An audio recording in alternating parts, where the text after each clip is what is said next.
Let's mic सारे जहां से अच्छा। नमस्कार, लेट्स माइक सारे जहां से अच्छा में आप सबका स्वागत है। आज के हमारे अतिथि संगीत की दुनिया के जाने माने नाम हैं। इनके आने से हर महफिल गुलजार हो जाती है।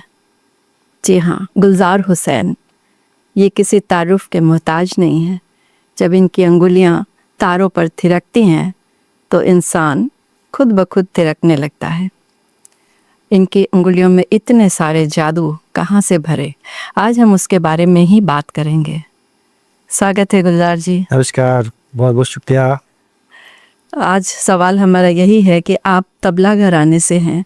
आपके पिताजी तबला बजाते हैं, आपके दादाजी तबला वादक रहे, काफ़ी लोकप्रिय थे, आकाशवाणी में भी वो नामित थे। आपने ये नया एक वाद्य लेकर अपने घर में कैसे शुरुआत की है? ये बहुत ही प्यारी एक बात है मेरे घर में और मेरी लाइफ में। तो स्टार्ट ऐसे हुआ कि जब मैं बड़ा हुआ तो क्योंकि तबला घराना था तो मुझे तबला ही सिखाने की शुरुआत हुई और मेरी किस्मत थी कि दादाजी से ही तबला वादन की शुरुआत हुई मेरी सीखने की। पर कुछ ही 6 महीने में ही दादाजी बोले कि नहीं, इसका तबले में कोई ज़्यादा इंटरेस्ट है नहीं, तो तबला नहीं सीख पाया मैं, मतलब छोड़ दिया बीच में। काफ़ी समय गुजर गया और दादाजी की डेथ हो गई थी 91 में। उसके 2-4 साल बाद में एक वायलिन हमारे घर पे लगा हुआ था, जैसे ऐसे ही लगा होता है घरों में, इस तरीके से। सच है, वो डेकोरेशन के लिए रखा हुआ? डेकोरेशन के लिए, क्योंकि दादाजी को किसी ने गिफ्ट किया था। अच्छा। तो दादाजी ने बोला चलो एक साज है तो रख लेते हैं घर में, तो रखा रहा। क्योंकि सब तबला प्ले करते थे तो किसी का इंटरेस्ट नहीं लगा। उसी टाइम पे मेरे को लगा कि ये एक इंस्ट्रूमेंट है, क्या है ये। और मेरी भी किशोर अवस्था थी तो मुझे लगता था कुछ करना चाहिए ज़िंदगी में। तो बुआ ने ऐसे बोल दिया कि भाई दादा की इच्छा थी कि ये कोई घर में सीखे वायलिन। तो मुझे लगा कि ये इंस्ट्रूमेंट तो बहुत अच्छा है। अगर मैंने उसको नीचे दिया, साफ़ किया और मैंने कि अब तो दादा की इच्छा को पूरा करना चाहिए, तब मेरा वायलिन सीखने का सफ़र शुरू हुआ और ऐसे वायलिन इंट्रोड्यूस हुआ तबले के साथ।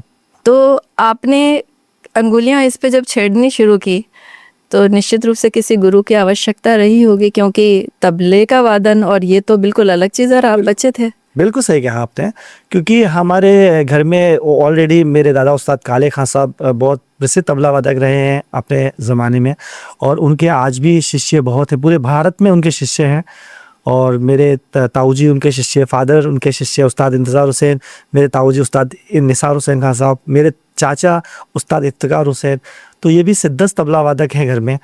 और क्योंकि जो कि इतनी बड़ी एक बहुत बड़ा एक लेगेसी हमारे घर में थी म्यूज़िक की, तो मुझे लगा कि मुझे संगीत सीखना है तो फिर अच्छे से सीखना है और गुरु तो चाहिए, क्योंकि वायलिन एक नया साज है। तो मुझे सब प्रथम मुलाकात हुई मेरी श्री विनोद शर्मा जी से और उनके पास मैं पहले बार वायलिन सीखने गया। जयपुर के ही वो थे और उनके घर पे जाके मैंने एक गुरु परंपरा से तालीम लेना शुरू किया। उसके बाद फिर गुरुजी बोले कि तुम कॉलेज जाओ, आगे सीखो। तो जयपुर में राजस्थान संगीत संस्थान जो किशनपोल बाज़ार में हुआ करता था, वहाँ पर लेक्चरार थे श्री राजीव अग्रवाल जी। तो उनके पास भी चला गया सीखने और 3 साल का डिप्लोमा भी मेरा वहाँ हुआ। तो उनसे सीखते हुए ही मेरे को एक मेरे फादर के मामा थे उस्ताद बन्ने खां साहब। बन्ने खां साहब गायन में बहुत सिद्धस्त थे और पुरानी बंदिशें, राग रागनी उनको काफ़ी अच्छी आती थी। तो उनसे भी मेरा सीखने का वोकल के हिसाब से सीखना शुरू हुआ वायलिन में। और वायलिन की शिक्षा राजीव अग्रवाल जी और विनोद शर्मा जी से चल रही थी। साथ ही ताऊ जी घर में थे, उस्ताद निसार हुसैन खान साहब। तो उनसे भी फिर मेरे को संगीत के मार्गदर्शन प्राप्त हुए। पिताजी थे घर में, उन्होंने भी मुझे मार्गदर्शन दिया और मेरे चाचा उस्ताद इफ्तिकार हुसैन साहब ने भी मुझे संगीत में मार्गदर्शन देना शुरू किया। ये संगीत शिक्षा चल रही थी, 2-3 साल में संगीत किया और काफ़ी अच्छा करने लगा जयपुर में। मेरे गुरु जो रोज ऐसा बोलते हैं, तो उन्होंने कहा कि तुमको चाहिए कि आगे और अच्छा सीखें। नहीं गुरु नहीं, मैं तो टोकूंगी, अब सच में आप बहुत अच्छा कहते हैं। कोशिश गुरु ही नहीं, तो सारे सुनने वाले कहते हैं। बस वो गुरुजनों ने फिर कहा कि तुम आगे और अच्छा सीख सकते हो। तो मुझे लगा कि मुझे और अच्छे गुरु से सीखना चाहिए। तो मेरे पास ऑप्शन था बनारस और कलकत्ता का। तो आदरणीय पंडित विजी जोग साहब का मैं शिष्य बना कोलकाता में जाके। और पंडित विजी जोग साहब, जिनको हम कहते हैं पंडित विष्णु गोविंद जोग, पूरा नाम उनका था, और वो पद्म भूषण रहे और वो वायलिन सम्राट कहलाए, वायलिन के जादूगर कहलाए। और ऐसा कोई कॉन्सर्ट, ऐसी कोई इंस्ट्रूमेंट नहीं जिसके साथ वायलिन की जुगलबंदी उन्होंने नहीं की, और पूरे भारत में उनका दुनिया जानती है वायलिन बहुत ही मशहूर है वो जी। तो मैं तो कहूँगा कि अगर उत्तर भारत में कोई वायलिन का फाउंडर है, वायलिन को प्रसिद्धि दिलाने वाला कोई इंसान है, तो वो पंडित विजय जोग। आप बहुत भाग्यशाली हैं कि आपको उनसे सीखने का। तो ये सब मेरे गुरुजन रहे, और परिवार में जो मेरे सारे थे ये बड़े बड़े लोग, इनसे मुझे मार्गदर्शन भी मिलता रहा साथ साथ। तो आपने संगीत में जब सीखना शुरू किया तो कुछ गायन पर भी आजमाया था, गायन की कोशिश की थी? नहीं नहीं, मैंने गायन कभी ट्राई नहीं किया, क्योंकि मेरी आवाज़ इतनी अच्छी नहीं है गाने के हिसाब से। पर हाँ, मैंने जैसा कहा कि मेरे जो गुरु थे उस्ताद बन्ने खां साहब, वो मुझे गायन के द्वारा बंदिश सिखाते थे। क्योंकि बिना गाए और बिना उसको ताल को समझे आप बजा भी नहीं सकते। ताल तो जैसा मैंने कहा, मैंने सीख ही रखा था, और कहीं ना कहीं वो जीन्स में था, खून में था। तो ताल तो जैसे ऐसे मान लीजिए, हमारे घर में क्या होता था कि जब हम छोटे थे, 6 महीने के, कोई भी बच्चा आज भी, वो जब बड़ा होता है तो 6 महीने का घुटनों चलता है तो सबसे पहले तबले पे हाथ मारता है, क्योंकि तबला खुला रखा है, रियाज कर रहा है कोई, वो चला गया, कोई बच्चा प्यार में गया और उसने तबला बजाया, तो शुरुआती तबले से हो जाती है ऐसे करके। अरे वाह, ये तो बड़ी सुंदर पर ये बिल्कुल सच है, और आज भी ऐसा होता है, क्योंकि तबला एक ऐसा इंस्ट्रूमेंट है जो लगता है कि शायद जल्दी टूटेगा फूटेगा नहीं, वायलिन तो फिर भी हम पैक करके रखते हैं, पर तबला ऐसे ओपन में रखते हैं। तभी आपके बेटे ने तबला बजाना शुरू किया? जी हाँ। उनका क्या नाम है? मेरा बेटा जियान हुसैन है, और वो अभी 12th करके फर्स्ट ईयर में आए हैं। क्या वो मंचों पे अभी दे रहे हैं? अभी वो शुरुआत किया है उन्होंने, क्योंकि 12th एक का उनका बोर्ड का था, तो पढ़ाई बहुत ज़रूरी होती है, तो एजुकेशन के साथ साथ उन्होंने फिर तबला भी अपने दादा उस्ताद इंतज़ार हुसैन खान साहब से सीखा। साथ ही अपने चाचा जो मेरे यंग ब्रदर हैं, मेहराज हुसैन साहब, बहुत फेमस हैं तबले। हाँ, मेहराज हुसैन जी। तो मेहराज हुसैन साहब से भी उन्होंने तबले की शिक्षा। वो तो उस्ताद हैं, उनसे काफी बच्चे जयपुर के सीख रहे हैं। हाँ जी, हाँ जी, काफ़ी। वो यंगेस्ट बहुत फेमस हो चुके हैं मेहराज हुसैन साहब, तो उनसे वो तालीम ले रहे हैं, और अपने दादा उस्ताद इंतज़ार हुसैन से तालीम ले रहे हैं। और अब थोड़ा थोड़ा मैं उनको मंच पे भी प्रस्तुत कर रहा हूँ, क्योंकि हाज़िरी ज़रूरी है। हमारे यहाँ ऐसा बोलते हैं, संगीत में सबसे पहले तहज़ीब आना चाहिए, संगीत बाद में भले ही आ जाए, लेकिन तहज़ीब पहले आए। क्योंकि अगर आप ऐसा सोचते हैं और आप जानते हैं, संगीत ही एक ऐसी विद्या है जहाँ पर पैर छू जाते हैं आज भी। तो संस्कार या तहज़ीब जिसको हम कहते हैं, वो संगीत में है आज भी। आज भी हम हमारे गुरुजनों के, हमारे बड़ों के, हमारे सीनियरों के हम पैर छूते हैं, उनसे आशीर्वाद लेते हैं। तो वो अगर वो बच्चा बजाएगा, थोड़ा बहुत करेगा, तो उसको एक आशीर्वाद भी मिलेगा, प्लस उनको एक विनम्रता भी तो बनी रहेगी ना, कि मुझे इनके आगे झुकना है, तो फिर और बड़ों के साथ बजाएंगे, हमारे साथ जाएंगे, तो वो देखेंगे हमारे पिताजी का क्या नेचर है, दादाजी का क्या नेचर है, तो वो भी सीखेंगे। और क्योंकि वो अब 6 जनरेशन में है संगीत के। अच्छा, आपकी ये छठी पीढ़ी है? ये हमारी छठी पीढ़ी संगीत में आ गई है, क्योंकि मेरे जो फोर फादर थे वो अलवर राजघराने से शुरू हुए, वहाँ पे उनका वादन होता था, उनका गायन, वो गायन थे। फिर दूसरे दादा जो मेरे थे उनका भी गायन था। फिर मेरे दादा जो थे वो तबला वादक रहे, और वो तो बहुत लेजेंड तबला वादक उस्ताद काले खां साहब रहे, पूरे वर्ल्ड में बहुत नाम था जी उसका। हाँ। तो उसके बाद पिताजी, और फिर मैं, और फिर मेरा बेटा, तो ऐसे वो छठी पीढ़ी आज हमारी संगीत में है। और दूसरा बेटा वायलिन कर रहा है, अरे वाह, वो मेरी पीढ़ी को लेके चलेगा। उसका तो मुझे पता ही नहीं था। ये आपने उसको कभी बाहर नहीं निकाला है? आपको 10th किया उसने, और वो छोटे मोटे मंचों पर बजाया है भी, और कर रहा है प्रैक्टिस। क्योंकि आप जानते हैं संगीत घरानों में एक परंपरा है कि अगर आप अपनी लेगेसी को लेके जाना चाहते हैं तो पहले अच्छे से तैयार होइए घर में, अच्छे से, बिल्कुल जैसे एक फौजी तैयार होता है ट्रेनिंग लेके, फिर ही वो बॉर्डर पे जाता है। तो ऐसे ही एक संगीतज्ञ का भी एक फ़र्ज़ हो, मैं एक यंगस्ट के लिए भी बोलूँगा, सभी के लिए, कि जो भी चीज़ आप करना चाहते हैं, संगीत हो या कुछ भी, पहले तैयार होइए फिर आप जाइए। तो इस तरीके से उन बच्चों की तैयारी अभी चल रही है। बहुत सुंदर जी। तो मैं ये जानना चाहूँगी कि आप कितनी देर बच्चों को रियाज कराते हैं और खुद कितनी देर करते हैं, या मिलकर करते हैं? हाँ, ये देखिए बहुत अच्छा सवाल है, और मैं बताना चाहूँगा कि जब मैं संगीत शुरुआत हुई तो मेरा प्रण था ये, और ये मैं बहुत अच्छे गर्व के साथ कहता हूँ क्योंकि उसका फल मिला है। मेरा प्रण था कि मैं चाय नाश्ता जब करूँगा, जब मैं 6 घंटे वायलिन का रियाज सुबह कर लूँगा, ये मेरा बिल्कुल प्रण था। किस उम्र में की थी आपने ये प्रतिज्ञा? मेरा 14 ईयर्स की एज थी जब मैंने वायलिन को हाथ में लिया। अच्छा, अरे लेकिन 15-16 साल में तो आप आकाशवाणी में बजाने लग गए थे। ये 15 साल का मतलब 6 महीने बाद ही आकाशवाणी में बजाने लगा था। कि ये किस्मत की बात थी। यही तो मैं, आपने जैसे 14 बोला तो मैं चौंक गई। 15 में तो 16 में आकाशवाणी बजा रहे थे। जी हाँ, बिल्कुल। क्योंकि हुआ ये कि जब मैंने संगीत शुरू किया तो मुझे बताया गया कि 8-10 घंटे 12 घंटे का रियाज बहुत ज़रूरी है म्यूज़िक में।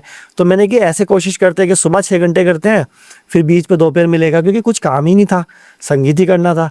तो वो 6 घंटे सुबह रियाज किया, 2-3 घंटे कितने दोपहर। बजे उठते थे सुबह? सुबह मैं उस टाइम पे 3 बजे उठ जाता था। ये सुबह थोड़ी होती है, 3 बजे तो रात है। नहीं, मैं 3 बजे उठ जाता था, ये सब जानते हैं। इवन अगर आप मेरे पड़ोस में जाएंगे तो वो आज जैसे बहुत ज़्यादा सरप्राइज नहीं होते हैं, सच मानिए।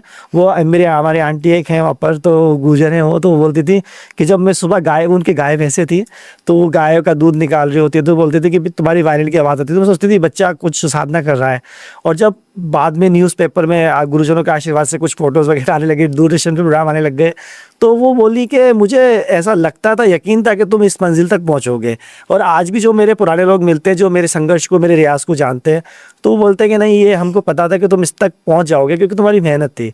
तो वो मैंने कोशिश की और वास्तव में मैंने 3 बजे उठ के रियाज किया है। और आज भी मैं बहुत बिजी हूँ। मैं मॉर्निंग 9 ओ क्लॉक घर से निकलता हूँ 9 बजे, और शाम को 5-6 बजे मैं घर पहुँचता हूँ। लेकिन वो 9 से 5 भी मेरे वायलिन साथ में होता है। मतलब कहीं ना कहीं मैं वायलिन सिखा रहा होता हूँ, या हो रहा होता हूँ, कोई रिकॉर्डिंग्स हो रही होती है, कुछ प्रोग्राम हो रहे होते हैं, या किसी को सिखा रहा होता हूँ, या फिर मैं एक सुबह उठता हूँ तो 2 घंटे रियाज सुबह, और 2-2.5 घंटे सुबह शाम को। आज भी मतलब 4 घंटे कोशिश करता हूँ कि मैं 3-4 घंटे रियाज कर लूँ। आज भी रियाज कर रहे हैं? रियाज और मुझे तो ऐसे लगता है कि आप हाथ रखते हैं ना इसके तार पे और सुर बहने लगता है। वो शायद रियाज की वजह से है, क्योंकि वो एक कहते हैं ना, हम किसी को भी अपने साथ में जोड़ने के लिए हमको एक फ्रेंडशिप रखना पड़ेगी, दोस्ती करना पड़ेगी उससे।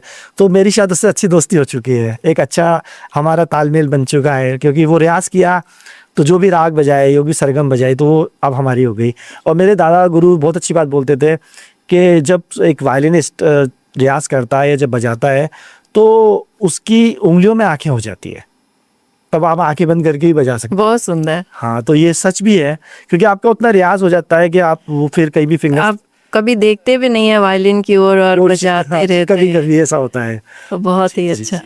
तो वो एक परंपरा है संगीत की, हमारे एक परिवार में माहौल भी है, तो रियाज तो करना पड़ता है। दूसरा सबसे बड़ी बात, मैं आपको बहुत अच्छी एक बात बताता हूँ। एक कॉम्पिटिशन पे मैं गोल्ड मेडल जीता, और दूसरे दिन मैं रियाज कर रहा था घर पे। तो मेरे पिताजी, कुछ सुर गलत लगा मेरा, और मेरे पिताजी बोले, तुमको कल किसने दिया था ये गोल्ड मेडल? गुस्से में। तो मुझे बहुत, और आपसे पटका तो नहीं गोल्ड मेडल अपना गुस्से में कि क्यों ऐसा हो रहे हैं? वो तो मैं बहुत उनकी रेस्पेक्ट हूँ, लेकिन मेरे को लगा कि पिताजी को मतलब कुछ भाई नहीं रहा। तो पर अब जाके रियलाइज होता है कि ये सही था, उनका कहना सही था, क्योंकि अगर मैं वहीं थम जाता, सोच लेता कि मैं तो गोल्ड मेडलिस्ट हो गया, तो फिर यहाँ तक भी नहीं पहुँच पाता। क्योंकि मुझे लगा मंजिल, वो कहते हैं ना, सितारों से आगे जहाँ और भी है, और अभी इश्क के इम्तिहान और भी है। डॉक्टर अल्लामा इकबाल साहब का शेर है।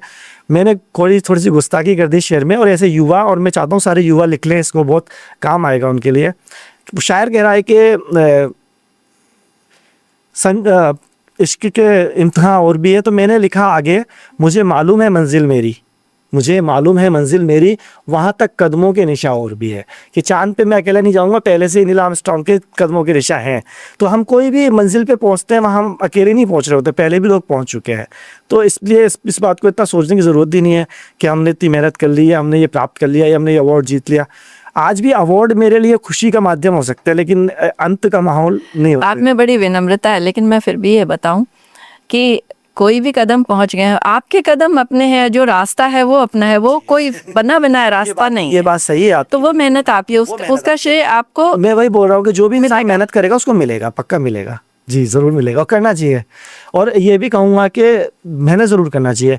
कभी भी फेलियर होता है। मैं 3 साल वायलिन बजाने के बाद मैं वायलिन छोड़ने वाला था, आपको बताऊँ शायद पहली बार मैंने सुनी भी थी ये बात बताऊँ कभी। आपको, क्योंकि ऐसा माहौल बना, लोगों ने बोला वेस्टर्न इंस्ट्रूमेंट है, और ये तो आप इंडियन करोगे ही नहीं, ये नहीं करोगे, और विदेश कभी जा ही नहीं पाओगे।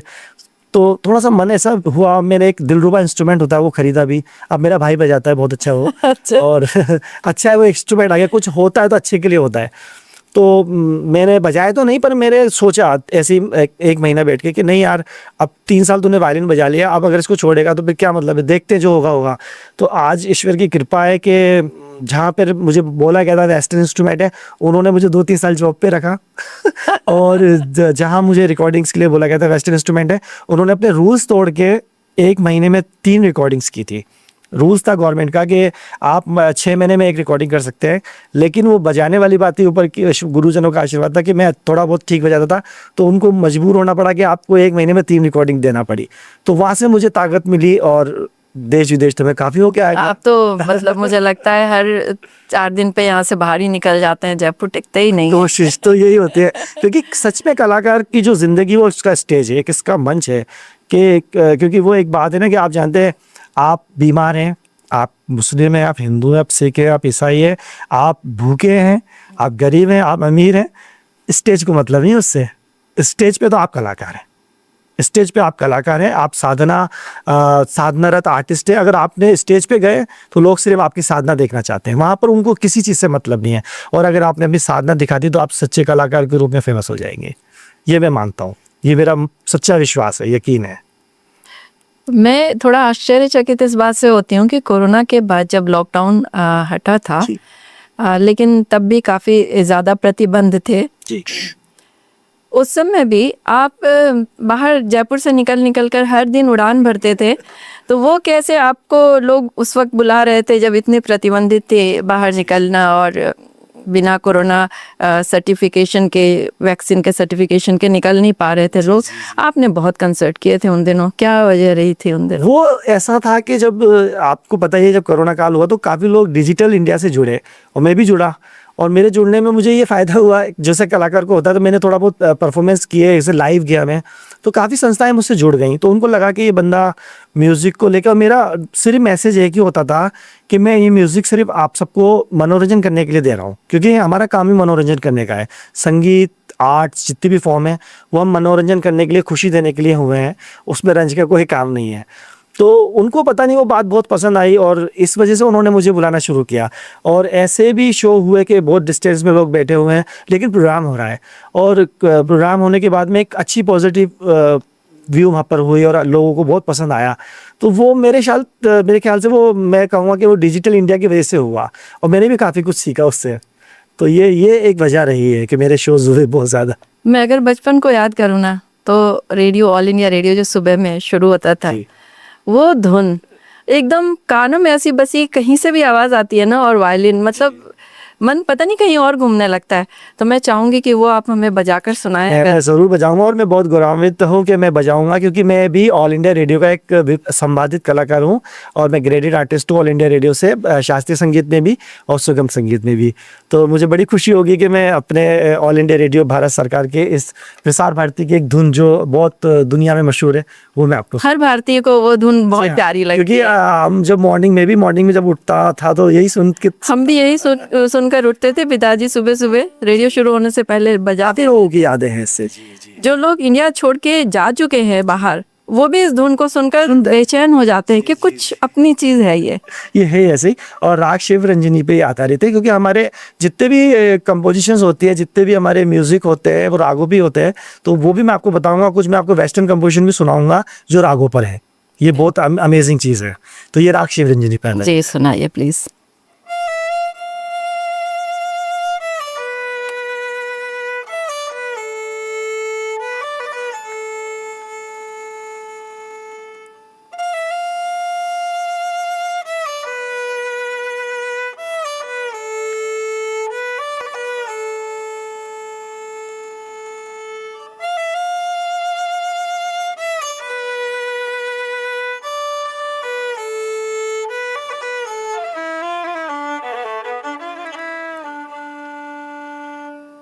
बहुत सुंदर, बहुत सुंदर। अभी आपने वेस्टर्न कंपोजिशन की बात की, और आपने इस इंस्ट्रूमेंट को वेस्टर्न बताया, लेकिन जहाँ तक मुझे पता है वेस्टर्न ये इंस्ट्रूमेंट हो सकता है, लेकिन इसकी जो मूल अवधारणा है वो भारत से ली गई। इसके बारे में कुछ? बहुत अच्छी बात है, ये आपकी बहुत अच्छी, एक तरीके से मैं कहूँगा कि आपने रिसर्च है, आपकी बहुत बड़ी बात है। क्योंकि काफ़ी लोग वायलिन को यूरोपियन इंस्ट्रूमेंट मानते हैं, और है भी, क्योंकि अगर हम बॉडी की बात करें तो ये यूरोपियन इंस्ट्रूमेंट मान सकते हैं, बट वायलिन का जो रूट्स है वो हमारे इंडिया से है। मैंने काफ़ी बुक्स में पढ़ा, और मैं नाम बताना चाहूँगा, अमेरिका के एक बहुत बड़े म्यूज़िकल इंस्ट्रूमेंट आर्टिस्ट थे डॉक्टर D.H. पटकाओ। तो उन्होंने अपनी बुक्स में लिखा भी कि जब यूरोप में वायलिन बना तो वायलिन का जो गज, जिसे अपन बो कहते हैं इंग्लिश में, ये हमने भारत से लिया। तो अगर अपन ऐसा सोचें कि जब गज भारत का था तो उसका इंस्ट्रूमेंट भी भारत में होगा। अब मैं बताता हूँ वो क्या था।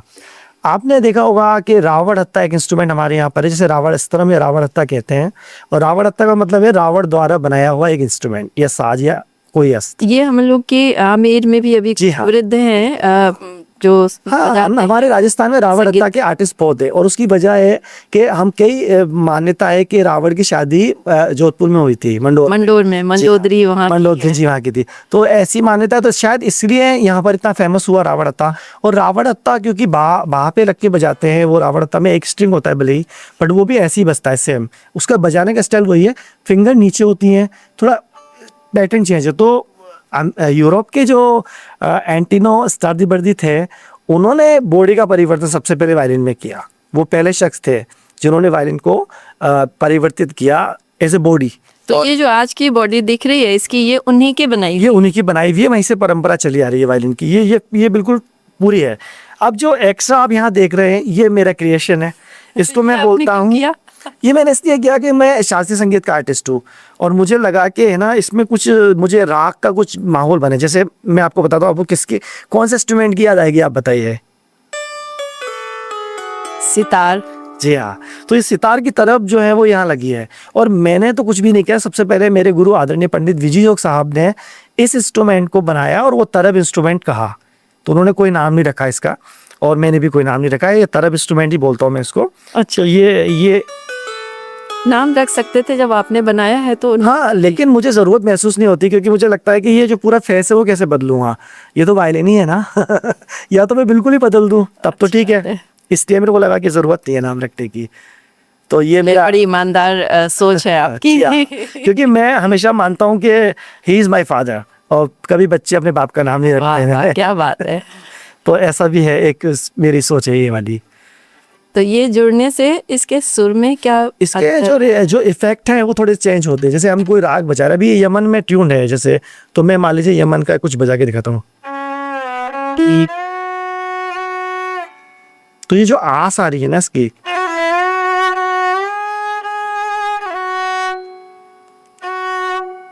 थोड़ी देर तक आवाज गूंज रही है।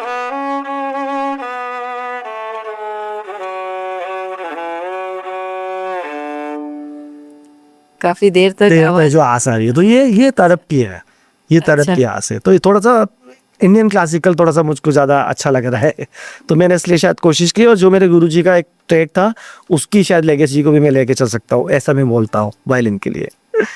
आपके पसंदीदा जो राग हैं वो कौन से हैं?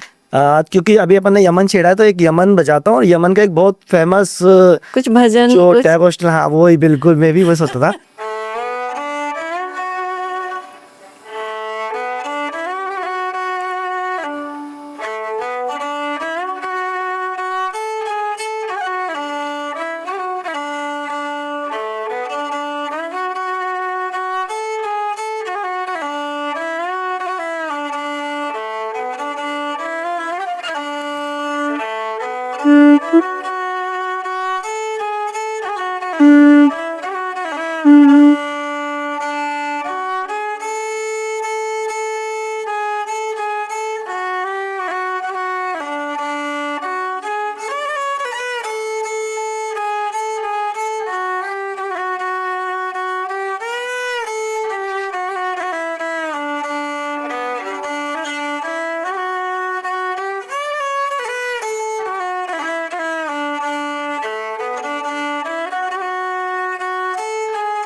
कि जैसा कि हम बात कर रहे थे कि वेस्टर्न म्यूजिक, तो राग भैरवी पे आधारित एक कंपोजिशन है, और जो हमारे यूरोप के कितने बड़े संगीतज्ञ हैं, विथ्योविन का कंपोजिशन, और वो राग भैरवी में।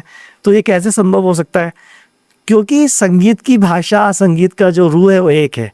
उन्होंने नहीं सोचा कि ये राग भैरवी में है, विथ्योविन ने नहीं सोचा, लेकिन हम जब संगीतज्ञ उसको सुने और समझे, तो हमको लगा कि यार ये तो राग भैरवी पे आधारित है। अच्छा, जो स्वर उन्होंने लिए थे वो भैरवी वो राग स्वर थे, भैरवी पे है, बिल्कुल कोमल स्वर लगाए थे उन्होंने। भैरवी है, तो भैरवी का एक छोटा सा आलाप सुनाता हूँ, और साथ ही में भैरवी में एक बहुत अच्छी कंपोजिशन आपको सुनाता हूँ, वो भी शायद काफी कम लोगों को पता है। हमारे राजस्थान की बिल्कुल ट्रेडिशनल बंदिश है, बहुत पुरानी बंदिश है, ले तो जई जे रे हिवड़ो ले तो जई रे। तो ये आपको मैं सुनाने जा रहा हूँ, और भैरवी में, और फिर मैं सर विथोवन का एक कंपोजिशन सुनाऊंगा, बहुत ही प्यारा कंपोजिशन, वो आप देखिए, मतलब कितना मिलान है संगीत का। पहले कौन सा सुना रहे हैं? पहले आपको भैरवी का आलाप, फिर वो राजस्थानी कंपोजिशन, और फिर उसमें वो ऐड हो जाएगा सीधा, तो थोड़ा सा आलाप। जी।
बहुत सुंदर।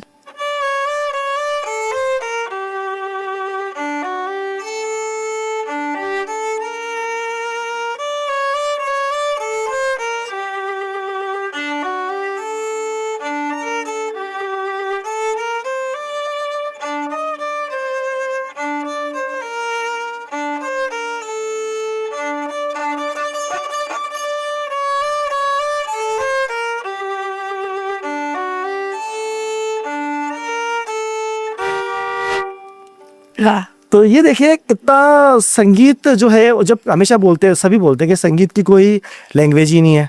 तो अगर चाहे विथोवन, बीटल्स, मोजार्ट साहब कोई भी कंपोजिशन कर रहे हैं, और यहाँ पंडित रविशंकर जी, अली अकबर खान साहब, जाकिर साहब, शक्ति ग्रुप, जो भी जितने लोग भी म्यूजिक कर रहे हैं, उनका म्यूजिक कितना जुड़ जाता है एक दूसरे से, क्योंकि वो स्वर है, वो स्वर की बाउंडेशन नहीं है, वो स्वर मिलाना है।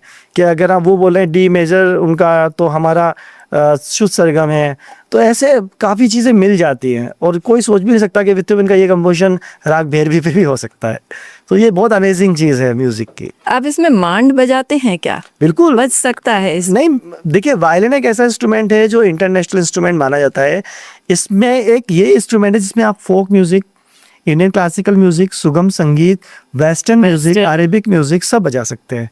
तो अब आपने बोला है तो पहले मांड, हाँ, और मांड मांड के बाद में फिर छोटा सा मैं आपको सारे दर्शन कराऊंगा भारत के भी और वर्ल्ड के। अच्छा, छोटे छोटे, बिल्कुल चलते हैं। तो ये छोटा सा पहले हम राजस्थान से शुरू हाँ, करते हैं।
अब बंगाल चलते हैं। हाँ।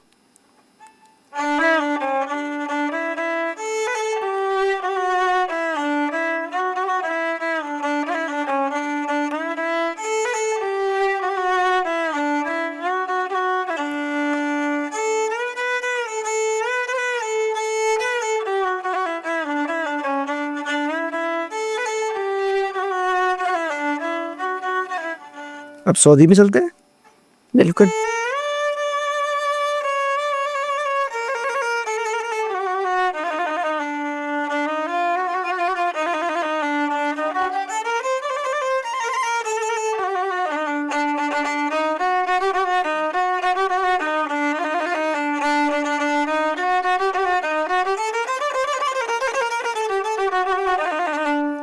कहीं झरने पहाड़ों पे चलिए। बिल्कुल।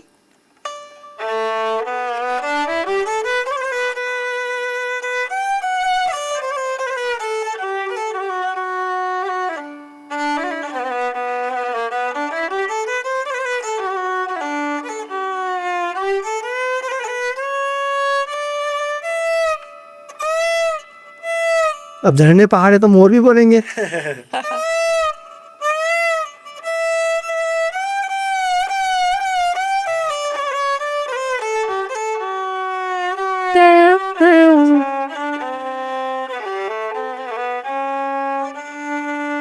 बादल।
अरे भाई, आपने बादल भी बरसा दिए, मोर भी बुलवा दिए, और बाहर भी बारिश हो रही है।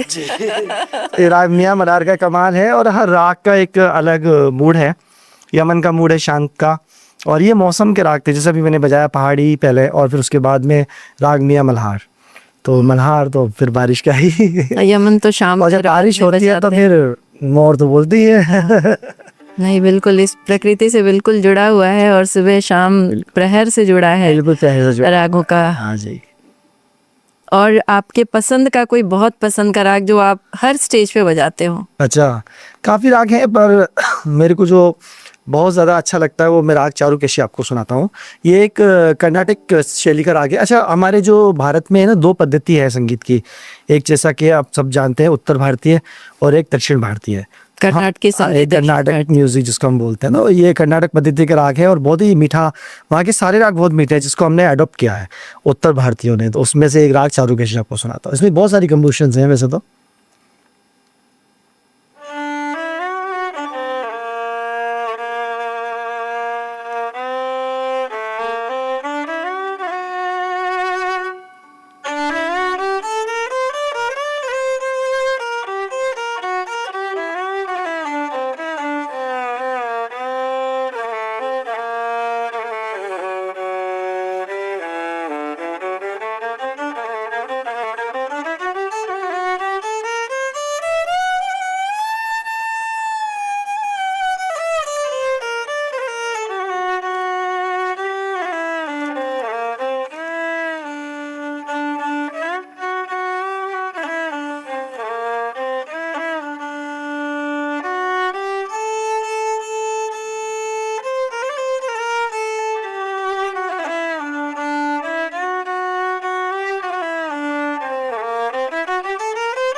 वाह।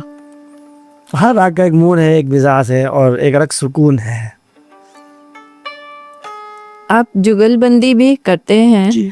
तो किन यंत्रों के साथ या किस तरह की गायकी के साथ जुगलबंदी ज़्यादा ठीक है? देखिए, वायलिन जैसा मैंने बताया कि एक ऐसा इंस्ट्रूमेंट है जो सभी इंस्ट्रूमेंट के साथ में बहुत अच्छे से मिक्सअप हो जाता है, क्योंकि एक तरीके से वायलिन में गायकी अंग और तंत्रकारी अंग दोनों ही बच जाता है। तो मैंने जहाँ तक मेरी बात करूँ तो मैंने जुगलबंदी में सितार, फ्लूट, सारंगी और संतूर, काफ़ी इंस्ट्रूमेंटों के साथ में जुगलबंदी की है। तो एक अलग मज़ा है उसका। पर हाँ, ये है कि वायलिन का जो एक साथ कोई जुगलबंदी का दोस्ती है जो है वो फ्लूट और सारंगी की है, क्योंकि दोनों में थोड़ा सा मीड का काम है, गमक का काम है। बाकी सितार भी है उसके आसपास में कहीं ना कहीं, और दूसरे इंस्ट्रूमेंट में उतना गमक और इतना वो चीज़ नहीं है। तो वायलिन एक ऐसा इंस्ट्रूमेंट है जो सबके साथ जुगलबंदी कर सकता है। और मेरे गुरुजी इसके बहुत बड़े वो रहे हैं, क्योंकि उस्ताद बिस्मिल्लाह खान साहब के साथ, पंडित जयराम पोद्दार जी के साथ में, डॉक्टर एल सुब्रमण्यम के साथ में, सभी के साथ में उन्होंने जुगलबंदी की है। तो वो वन ऑफ द 1% थे जो वर्ल्ड के पहले ऐसे आर्टिस्ट थे जिन्होंने शायद हारमोनियम, सारंगी, तबला, सितार, सरोद सभी वाद्य यंत्रों के साथ में जुगलबंदी किया। तो शायद मेरे में भी वो थोड़े से गुण आ गए हैं, तो मुझे मजा आता है जुगलबंदी। क्योंकि आपको जुगलबंदी करते मैंने बहुत ज्यादा देखा है, आप बहुत ज्यादा जुगलबंदी। हाँ, मैं आपको बता दूं, मैंने हार्प के साथ भी जुगलबंदी की है, और वो उसका तो वीडियो हमारा 1 लाख से भी ऊपर चलता है। जैसे आजकल वो आप सोच रहे हैं ट्रेड है, वो मैं तो हालांकि उसको फॉलो नहीं करता, बट हाँ वो है। मेरी बहुत अच्छी दोस्त है, लंदन की है वो, तो वो हार्प बजाती है। तो हमने राग किरवानी उनके साथ बजाया हुआ है, वो वीडियो उपलब्ध है किरवानी हवा के नाम से। तो वो हमने बजाया। मैंने मतलब मेरा ये एक अच्छा एक्सपीरियंस अभी आपने बोला तो मैं बता दिया आपको। एक इंटरनेशनल फेस्टिवल में हम दोनों ने बजाया था जुगलबंदी, तो मैंने हार्प के साथ भी तो बजाया। यहीं बजाया था? हाँ, हार्प के साथ मैंने यहीं बजाया था। अच्छा। पर वो लंदन की आर्टिस्ट है, तो वहीं से आई थी वो, तो वो उनके साथ भी प्ले किया हुआ। ऐसे तो काफी इंस्ट्रूमेंट के साथ किया ही है। हाँ, एक बार पूना में हारमोनियम के साथ भी जुगलबंदी की है। अच्छा, हारमोनियम के साथ? हनुमान पंडरे जी हैं पूना के, उनके साथ मैंने हारमोनियम पे जुगलबंदी की है। तो ऐसे मैंने काफी इंस्ट्रूमेंट के साथ किए, सारंगी, फ्लूट, सितार, जल तरंग, संतूर, बहुत सारे इंस्ट्रूमेंट के साथ किए। तो आता है, मज़ा आता है। जुगलबंदी का एक अलग मज़ा है, क्योंकि मेरे गुरुजी बोलते थे जुगलबंदी का मतलब ये नहीं कि फाइट, जुगलबंदी का मतलब ये है कि 2 दोस्त या 3 दोस्त बैठे हुए हैं और वो अपनी अपनी बातें कर रहे हैं। तो आप अपने साथ से अपनी बात करो, वो अपने साथ से अपनी बात करे, तो वो अपने एक दूसरे की बातें बता रहे हैं, कर रहे हैं। तो वो एक प्रेम वाली भाषा होना चाहिए। जुगलबंदी सुन के सच में बहुत मजा आता है, बहुत अच्छा। अच्छा, देखिए अभी 2 इंस्ट्रूमेंट तो नहीं है हमारे पास, लेकिन मैं कोशिश करूंगा कि हम आपको एक इंस्ट्रूमेंट पे जुगलबंदी सुना के दिखाऊं। अच्छा, एक नहीं 2? जी हाँ, कोशिश करूँगा। अब आपने बोला है तो मेरे भी थोड़ा सा मेरा नहीं, बहुत अच्छा का आशीर्वाद और उनका जो सिखाया वो मेरा जागृत हो रहा है। जुगलबंदी बेसिकली क्या होती है, 2 इंस्ट्रूमेंट की। अब जैसे आप सोचें, अपन ले लेते हैं यही राग यमन,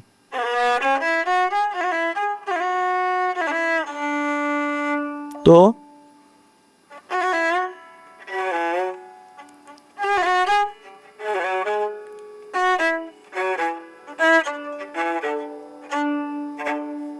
अब मैं 3 कर देता हूँ। अच्छा, वाह।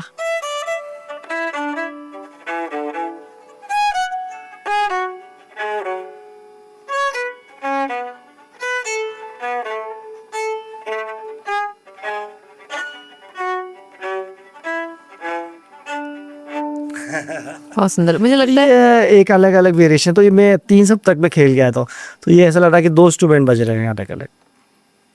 आपको यमन ज्यादा पसंद है, मुझे लग रहा है। मुझे भी पसंद है। राधा यमन तो रागों का राजा है, रागों का राजा है। बहुत अच्छा लगता है। राग यमन का अगर आप बात करें तो वो रागों का राजा है, वो जितने भी राग हैं उसका राजा है यमन। अगर अंधेरी रात हो और आप बाहर बैठ जाएं घर के बाहर और यमन सुनिए। हाँ, और यमन में तो अगर देखा जाए तो यमन में तो जितना फिल्म संगीत बना है ना यमन में, मतलब यथा, मतलब आप सोचिए कि मैं एक बार एक कॉन्सर्ट करने गया था और वहाँ पर एक ऑडियंस उस तरीके की थी कि जो फिल्मी संगीत को ज़्यादा पसंद करती थी।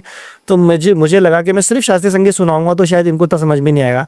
मैंने शास्त्रीय संगीत शुरू करा यमन, और फिर मैंने 1.5 घंटा सिर्फ यमन बजाया, और यमन के अंदर गाने वगैरह सारे बजाए। तो बहुत सारे गाने में यमन में है, बहुत सारे गीत, बहुत सारे। तो यमन तो अपने आप में एक बहुत बड़ा राग माना गया है, लोगों को लगता नहीं हो, लेकिन मेरे नहीं, बिल्कुल मुझे भी बहुत पसंद है यमन नवेश्वर। मैं पाकीज़ा जब सुनती हूँ तो मन खुश हो जाता है। हाँ, बहुत सारे, आज जाने की जिद ना करो, आप पाकीज़ा, कहीं शाम कहीं दीप जले आना, हाँ, बहुत सारे के बहुत सारे गीत उसी पे बहुत बने हैं। गीत है यमन के। तो यमन तो रागों का राजा है। अरे, आपको बजाते देख के ना एक सवाल मेरे मन में उठ रहा है। ये जो आप स्टिक से बजाते हैं, तो जिस तार पे आपका स्टिक है उसी पे उंगली, ये, और जब स्पीड है तो वो उंगली उसके साथ कैसे चलती है? मतलब आपके तो 5 तार है मुझे लग रहा है। जी हाँ, 5 तार। अब 5 पर जब आपका स्टिक जा रहा है तो तुरंत उंगली और कैसे उसको मूव कर लेते हैं? वो जो 3 घंटे का वो 3 बजे जगने वाला रियाज था वो इस वजह से मुझे लग रहा था आप टाल जाएंगे। नहीं, टालने का काम ही नहीं है। वो जो रियाज है ना अपना 6 हाँ, मैं यही जानना चाह रही हूँ, ये प्रैक्टिस कैसे की आपने? प्रैक्टिस मतलब नॉर्मली है कि अगर आपको जैसे साधना है तो पहले जैसे हमारे यहाँ पर स्टार्टिंग में सिखाते हैं, तो पहले एक तार को साधा, एक तार, और इस पे एक पे ही उंगली रखी, फिर अभी पहले तार ही साधेंगे। स्ट्रिंग।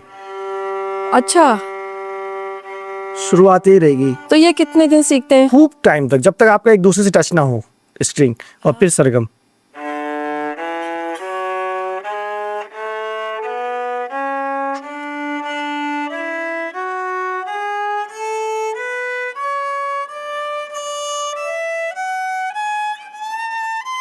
अब तार सप्तक में चले गए, मध्य बजाते बजाते। और फिर मंत्र कहाँ बजता है फिर इसी में? मंत्र ये हो गया ना। अच्छा,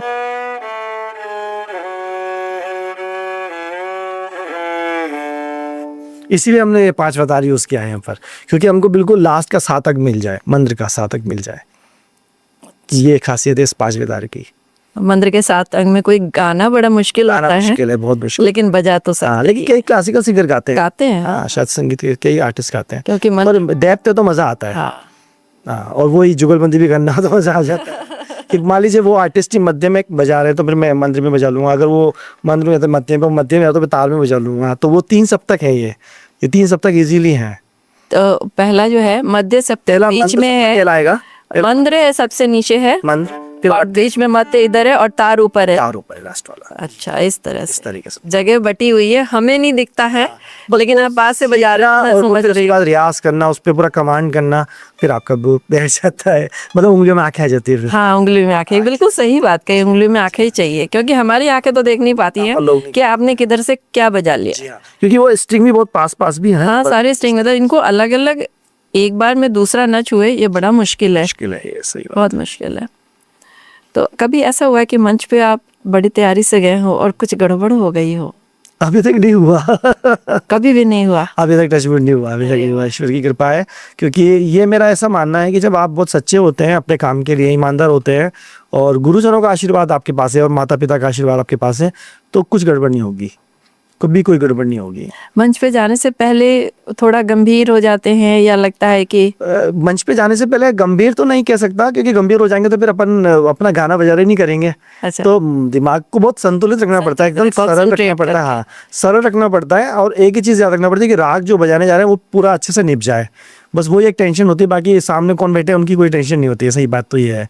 सिर्फ टेंशन होती है अंदर की, कि अपना जो अपन राग बजा रहे हैं वो अच्छे से प्रस्तुत हो जाए। हाँ, बस वो एक टेंशन होती है, क्योंकि अगर वो सही हो गया तो फिर सामने कोई भी बैठा हो फिर कोई फर्क नहीं पड़ता। और मैं आपको बता दूं, ये मेरी खुशकिस्मती कह लें आप, कि मैंने अपना जो वायलिन वादन है बहुत बड़े बड़े गुरुजनों के सामने प्रस्तुत किया है। मैं जब बॉम्बे, मुझे सुरमणि अवार्ड मिला 2004 के अंदर, तो मेरे हम वो एक तरीके से एक अवार्ड कंपटीशन तो नहीं कह सकते, बट वो एक प्रस्तुति अवार्ड है कि आपने जो प्रेजेंटेशन दिया उसके अकॉर्डिंग आपको टाइटल दिया जाएगा सुरमणि का, उपाधि है ये। उपाधि है। और सुरमणि का एक जो अवार्ड है वो युवाओं का पद्मश्री कहा जाता है, जो उस्ताद जाकिर हुसैन साहब के पास भी है, पंडित शिव कुमार जी के साथ भी पास है, सबके पास है। और 2004 में राजस्थान में मैं अकेला था जिसको मिला था। वाह, हाँ, ये तभी तो आप राजस्थान की शान है, नहीं, राजस्थानी प्रदेश की शान है। ऊपर वाले का आशीर्वाद है। बाकी उस टाइम में मेरी ऑडियंस में जो बैठे हुए थे, उस्ताद अब्दुल अलीम जाफर खान साहब, जिन्होंने मधुबन में राधिका नाचेरी का सितार वादन किया है पूरा, बहुत फेमस थे वो, और सितारा देवी जी। अच्छा, हाँ, ये तो मेरा मतलब बहुत बड़ा आपने बहुत बड़ी शख्सियतों के सामने, मतलब उनके सामने किया है। और अनूप जलोटा जी के फादर पुरुषोत्तम दास जलोटा, और आशा जोगलेकर जी, अर्चना जोगलेकर जी की मदर, पंडित राम सेवक जी, विनायक पटवर्धन जी। और हाँ, सबसे बड़ी अच्छी बात जो मैं बताऊँ आपको, मेरे मतलब जिंदगी की बहुत यादगार, मेरा अनाउंसमेंट क्या था, अमन भसीन साहब ने। अच्छा, हाँ जी, अरे वाह, ये मेरी बहुत मतलब, वो बहुत बुजुर्ग हो गए थे, उनका सम्मान था, तो उन्होंने अनाउंस ही मेरा किया था कि मैं इस बच्चे का, उनको बोला गया कि आप, हमारा एक आर्टिस्ट आ रहा है, तो उन्होंने बोला कि राजस्थान का, जयपुर का एक कलाकार है गुलजार हुसैन, तो क्योंकि उनका तो हम लोग बचपन से सुन रहे थे, विनायक और ये सब, तो मतलब दीवाने हम उनके, तो मजा आ गया उनका। अमीन साहब अब नहीं है, अभी नहीं रहे, लास्ट में शायद उनका पद्मश्री थे वो। और सितारा देवी, मेरे शो के तुरंत बाद में सितारा देवी जी को बुलाया गया स्टेज पे, वो जाने वाली थी, तो उनको बोले ऑर्गेनाइजर कि आप कुछ बोलिए इनके लिए। तो मुझे पता था कि थोड़ा सा इनका मिजाज ऐसा होता है, कुछ भी बोलते हैं ये, क्योंकि बहुत बड़े आर्टिस्ट है वैसे, नो डाउट, उसमें उनका तो मतलब कोई जवाब ही नहीं, क्वीन है वो। और एक नसीब होता ना, जैसा आपने कहा कि गुरुजनों का आशीर्वाद मेरे लिए बहुत है। उन्होंने कहा कि उनका एक ही लाइन थी बस, कि राजस्थान की तो मिट्टी सुरीली है, मैं इस बच्चे के लिए क्या कहूंगी। अरे वाह, तो मेरे लिए मतलब वो अवार्ड से बढ़कर अवार्ड हो गया था, वो बहुत बड़ा अवार्ड था मतलब मेरे लिए वो चीज़। तो ऐसा भी सहयोग मेरे साथ रहा है। और जयपुर में इतनी बड़ी शख्सियत है, आदरणीय पंडित विष्णु भट्ट साहब, वो प्यार करते हैं। मेरे गुरु उस्ताद श्री पंडित विजी जोग साहब, अगर मैं उनसे सीखा हूँ तो वायलिन सम्राट, मतलब उनके आगे तो कोई वायलिनिस्ट है ही नहीं, तो उनसे मैं सीखा हूँ, मुझे नसीब अच्छा है, फिर परिवार इतना अच्छा मिला। तो ये बड़े अचीवमेंट मेरे लिए, मतलब अवार्ड से बढ़कर है मेरे लिए, जो भी अवार्ड्स मिले उनसे बढ़कर सरस्वती साक्षात आपके परिवार में है। हाँ, परिवार में आपके पास आशीर्वाद देने के लिए बैठी हुई है। अमिता जी, मेरा जो है ना सच्चा प्रेम है वायलिन से। मैं आपको सही बताऊं, मैं इस दुनिया में रहता हूं, आज मैं पहली बार शायद ये मंच पे बोल रहा हूँ ये ऐसे, मैं इस दुनिया में रहता हूँ लेकिन मैं इस दुनिया का नहीं हूँ, मैं सच में वायलिन का हूँ। मेरी वाइफ, मेरे पेरेंट्स, मेरे रिश्तेदार, मेरे दोस्त सब जानते हैं ये बात कि ये बंदा सिर्फ और सिर्फ वायलिन का है। क्योंकि जितना भी इन्वॉल्व, मैं सोशल बहुत हूँ, मैं सामाजिक बहुत हूँ, शायद आपने देखा भी होगा, मैं फ्रेंड भी बहुत अच्छा हूँ। मेरे को किसी की बात को अगर पूरा करना है तो मैं जाऊँगा ज़रूर। मतलब ऐसा नहीं कि मैं उसको मना कर दूँ, मैं कभी ऐसा नहीं करता कि नहीं मेरे को यहाँ नहीं जाना। जहाँ जहाँ मुझे कोई बोलता है मैं वहाँ भी चला जाता, मुझे कोई ऐसी वो नहीं है। लेकिन पहला मेरा जो है ना म्यूज़िक है। अगर मतलब दुनिया छोड़ना पड़े ना तो शायद छोड़ दूँ मैं म्यूज़िक के लिए। सच बात है। अच्छा, फिर आप एक बात ना, आप बहुत ईमानदारी से मुझे बताइए, आप म्यूजिक जब प्ले करते हैं, ये बजाते हैं जब वायलिन, तो क्या आप हम लोगों के लिए, दर्शकों के लिए बजाते हैं या खुद के लिए? क्योंकि खुद के लिए। जो आप कह रहे थे ना उससे मैंने पहले ही बोला आपको, खुद के लिए। क्योंकि अगर मैं खुद अपने लिए सही नहीं बजा पाया तो दर्शक कहाँ से खुश हो जाएंगे? दर्शक खुश हो ही नहीं सकते। बजाकर आपका मन अगर खुश मेरा हो रहा है, खुश, हाँ, जिस दिन मेरा मन खुश होता है ना तो मैं सोचता हूँ कि मैंने आज अच्छा बजाया। और बहुत अच्छी बात आपको बता दूं, ये भी मैं आपको बता दूं क्योंकि मैं सच सच बोलने वाला आदमी हूँ। मेरे 2000 कॉन्सर्ट में से मुझे अभी तक मेरे 3 या 2 ही पसंद आए हैं। अच्छा जी, बाकी कॉन्सर्ट की बाकी मुझे पसंद नहीं आए। मतलब मेरे को लगाने की शायद मैं गुलजार था उस दिन। अच्छा, मतलब बहुत अच्छे होंगे और अखबारों में आया आज गुलजार, मैं शायद हमारे ये 2000 हो गया। नहीं, बस आपको नहीं दुआ है। लेकिन सच बात ये है कि मुझे उन 2000 कॉन्सर्ट्स में से 2-3 ही पसंद आए जो मुझे यादगार हैं, जो मुझे यादगार है कि मैं उनको भूलूंगा नहीं जिंदगी में। क्यों? कि हाँ यार उस दिन सही बच गया था ऐसे। मतलब वो नहीं कि बहुत तगड़ा बच गया था, हाँ यार उस दिन अच्छा बच गया था यार, ऐसा भी बोल सकते। तो उस दिन ऐसा क्या बजाया कि बहुत अच्छा बज गया? नहीं मतलब बजाया तो वही जो बजाना होता है, लेकिन राग रसोई पाकड़ी जब जब जब सजे सज जाए तो संगीत का मेरे प्रति, मेरे रूह से उसका कनेक्शन हो गया उस दिन। भगवान से कनेक्शन, डायरेक्ट कनेक्शन हो गया। आपने राग और रसोई दोनों जोड़, बस वो मेरा जुड़ गया उस दिन। ये क्या मतलब वो दिन जुड़ गया एक अच्छे से। और दिन हो सकता है थोड़ा सा भटक गया कोई ऑडियंस में या किसी को देख के, बट वो दिन मेरा था जब जो मैं 2 दिन चूज कर रहा हूँ अपने लिए बेस्ट, वो मेरे दिन। कहाँ बजाए थे वो आपने? जैसे मैं बॉम्बे का बता रहा हूँ आपको, एक मेरा आगरा का शो था। आगरा के शो में जैसे ही शो खत्म हुआ तो एक 74 ईयर्स के ओल्ड मैन थे, वो बोले कि स्टेज 6 फुट हाइट पे था, तो वो खड़े हुए चेयर पे और वो बोले कि बेटा तुम हो तो बहुत छोटे, और ये बात है 2006 की। अच्छा, तब मैं छोटा ही था बहुत, और अभी भी छोटे ही हो। कि वो बोले कि तुम छोटे बहुत हो लेकिन मेरी इच्छा कर रही है तुम्हारे पैर चरण छू लूं। अरे तो मैं मतलब एकदम, वो वाकई प्रोग्राम बहुत अच्छा हुआ था मुझे, मतलब जो मुझे अच्छा लगा था। तो मैं उस 6 फीट से छलांग लगा के नीचे उतरा, फिर मैंने उनके पैर से, मैंने कहा नहीं ये तो काम मेरे ही है, आप तो मुझे आशीर्वाद दीजिए। तो वो मेरे को यादगार दिन है। एक वो जो आदरणीय सितारा देवी जी का जो कथन था वो स्टेज पे, ऐसे मतलब कुछ एक यादगार शोज हैं जो मेरे को जिंदगी भर याद रहेगी। और घर में किस शो पे आपको तारीफ मिली कि बेटा आज तो बड़ा अच्छा कर? घर में तो कभी कोई तारीफ नहीं मिली आज तक। सारे पारंगत हैं घर में तारीफ मुझे नहीं मिली। घर में तारीफ होती होगी पापा की, किसी और को बोलते होंगे, कुछ और कहते होंगे, आपकी नहीं करते? हाँ हमारी नहीं करते, किसी भाई की भी, हम चारों भाइयों की तारीफ नहीं करते। वो कहते हैं जैसे कोई कहता भी है कि आपका बेटा बहुत अच्छा कर रहा है, बहुत नाम करा है उसने, ये वो, तो कहते हैं ये सब ऊपर वाले का है, मेरे को क्या पता, ऐसे बोलते हैं वो। कितने विनम्र हैं। हाँ मतलब हमारे परिवार में इस चीज को लेके कोई वो है नहीं, टैग ही नहीं है हमारे यहाँ। हो गया जो हो गया बस प्रोग्राम। हम अब जैसे अब मैं बड़ा हो गया, थोड़ी पापा के पास बैठता हूँ काफ़ी, तो हम लोग बात करते हैं, तो उनकी बातें सुनते हैं पुरानी। और अगर कभी मुझे बताना होती तो मैं बहुत अलग तरीके से बताता हूँ बात को। ऐसे नहीं कि मैंने बहुत अच्छा बजाया, मैंने ऐसा कुछ नहीं, बस ऐसे कि मैंने बजाया था तो वहाँ सितारा देवी जी थी और मुझे उन्होंने आशीर्वाद दिया, बस इतनी बात होती है। क्योंकि वो निकल ही नहीं पाता, वो लोग इतने लेजेंड हैं हमारे परिवार के। और भी लोग, अगर मैं समझता हूँ परिवार नहीं, और भी जयपुर में इतने अच्छे अच्छे आर्टिस्ट हैं कि हम उनको क्या बताएंगे और क्या सुनाएंगे। और वैसे भी एक बहुत अच्छी कहावत है, आप जानते हैं कि कभी भी अपने बारे में बोलने की जरूरत ही मत करो, ऐसा बन जाओ कि लोग ही बोलते रहे आपके लिए बस। और लोग बोलते हैं आपके लिए। मैं कोशिश कर पाऊँ कि मैं अच्छा करूँ बस। तो ये तो कोई मतलब ही नहीं कि अपन बोले, अपन को बोलने की ज़रूरत ही नहीं पड़े, ऐसा कुछ हो जाए। और यही मेरा एजेंडा था, यही मेरी तमन्ना है आज भी, कि मैं अपने काम को आगे बढ़ाता रहूं और बस लगा रहूं इसके अंदर, जितना हो सकता है मैं अच्छा करता रहूं लाइफ में।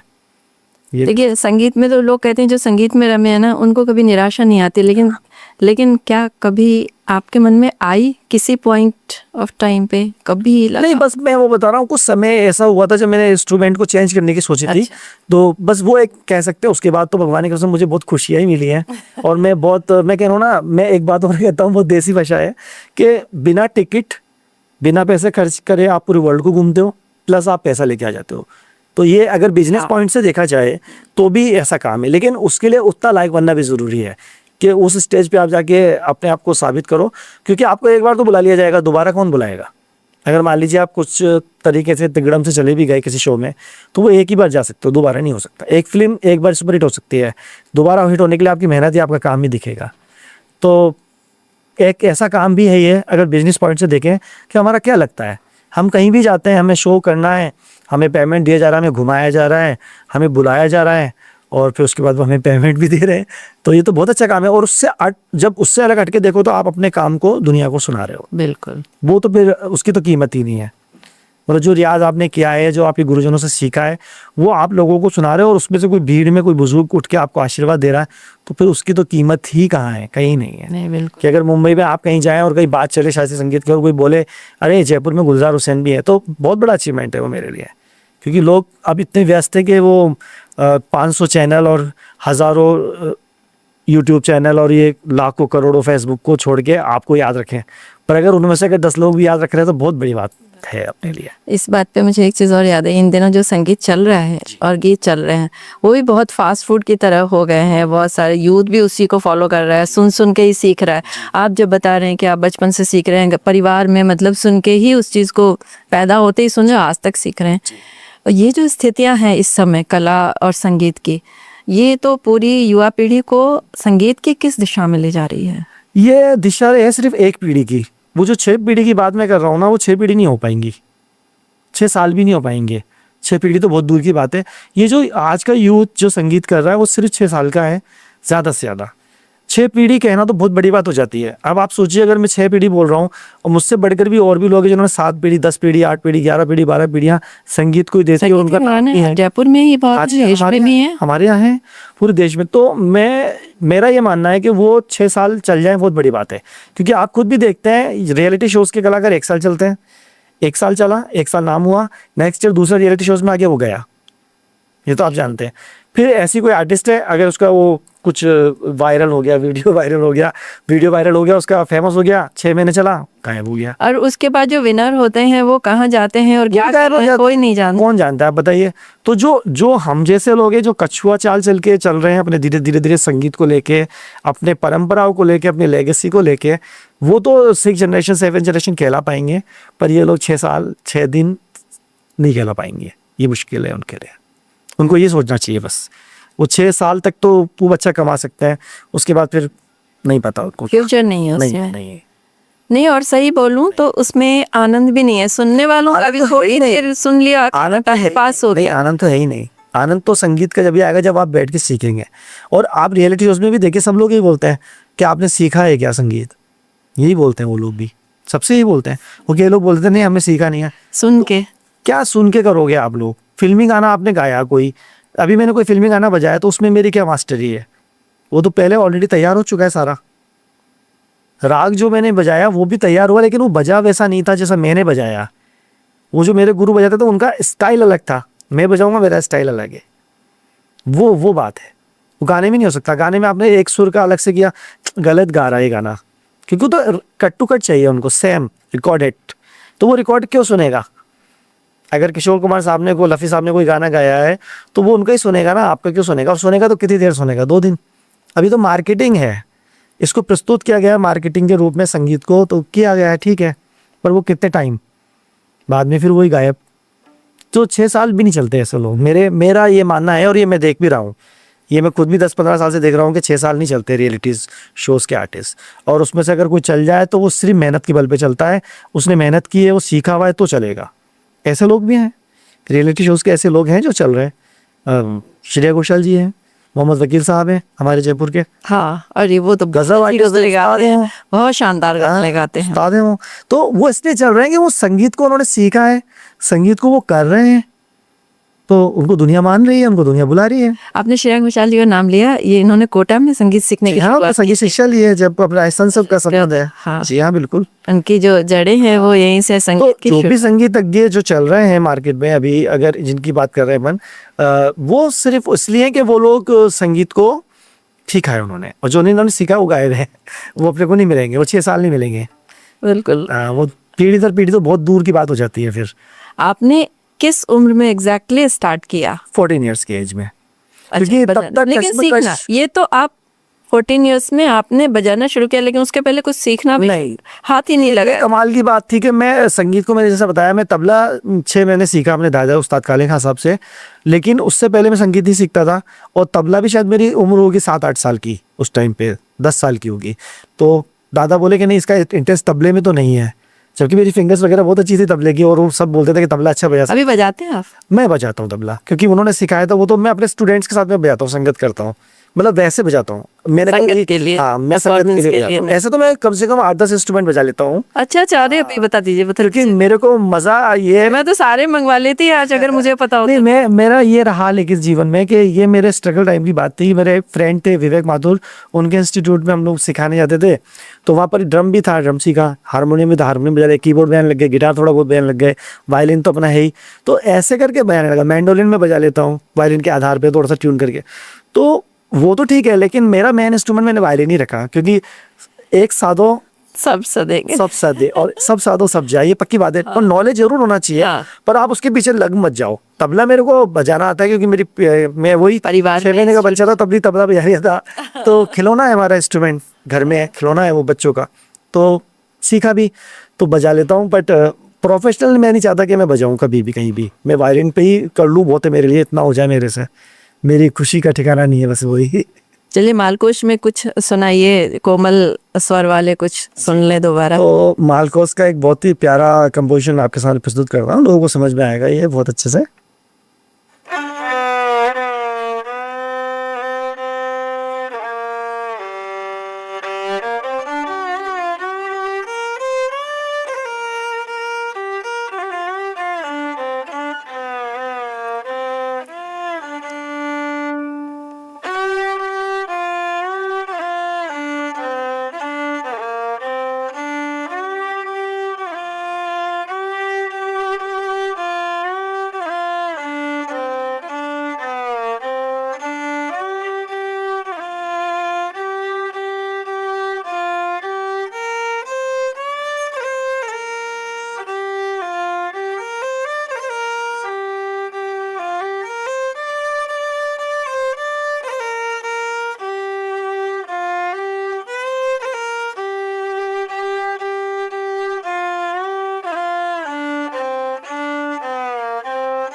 बहुत सुंदर। तो ये मालकोस का बहुत ही प्यारा कंपोजिशन था, जो ट्रेडिशनल है बहुत ज्यादा, और फिल्मों में भी लिया गया इसको रफी मोहम्मद रफी ने गाया। सामने गाया, लेकिन वैसे तो ये ट्रेडिशनल वैसे तो ट्रेडिशनल वर्जन है शायद। कितने राग आप बजा लेते हैं ये मुझे बताइए, क्योंकि आप जो भी राग बोल रही हूँ आप तुरंत शुरू हो जाते हैं। कितनी राग रागिनियाँ आप बजा लेते हैं इस? देखिए, राग जो होते हैं वैसे तो बहुत राग होते हैं, लेकिन जैसा कि हम संगीत को सीख रहे होते हैं जब, तो 10 थाट सीखते हैं हम, और एक थाट में से 448 राग बन जाते हैं। तो कोई भी राग जब हमारे सामने आता है तो हम बजा सकते हैं, अगर हमको 10 थाट का सीखा नॉलेज है तो। जी हाँ, और स्वरों का नॉलेज है। फिर राग की एक खासियत ये होती है कि उसका चलन, उसकी जो विशेषता, उसको विस्तार करना, प्रस्तुत करना आपको आना चाहिए। वो आपके गुरुजनों से आप सीखते हैं या फिर किसी का सुनते हैं। तो राग बजाना तब संभव है, तो पहले रियाज अच्छा होना चाहिए, वो रियाज से आपका हाथ में वो चीज़ निकल जाए, और उसके बाद में वो राग को आप समझ सके हो, पूरा उसका आप जानते हो तो बजा लें। अब क्योंकि मुझे काफ़ी समय हो गया तो मैंने काफ़ी कोशिश की है, और मैं कोशिश करता रहता हूँ कि कुछ राग मैं ऐसे सीखूं, और अभी मेरी कोशिश भी है, क्योंकि मुझे भारत सरकार की स्कॉलरशिप भी मिली, तो इसी बात पे मिली कि मैंने जो पुराने बंदिशें हैं उस पर मैंने शोध किया, तो मुझे छात्रवृत्ति मिली हुई है भारत सरकार से भी। तो उसमें जो पुरानी बंदिशें मुझे पसंद आती हैं ज़्यादातर, जो लोग अब कम बजा रहे हैं, तो मैंने कोशिश की थी। जैसे यमन की कुछ बंदिशें हैं मेरे पास, जिसका वादी संवादी स्वर पे ही सम आता है, जैसे यमन का गा वादी और नी संवादी है, तो उसकी बंदिशों के जो जैसे सम है वो निशात पे आएंगे। जैसे मान लीजिए मध्य लेगा,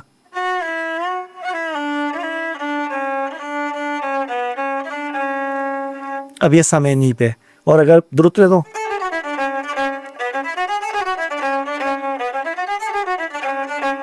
तो ये है बंदिश। और मालगुंजी एक राग है जिसका बहुत फेमस सॉन्ग भी है, लेकिन बहुत कम लोग बजाते हैं उसको। वो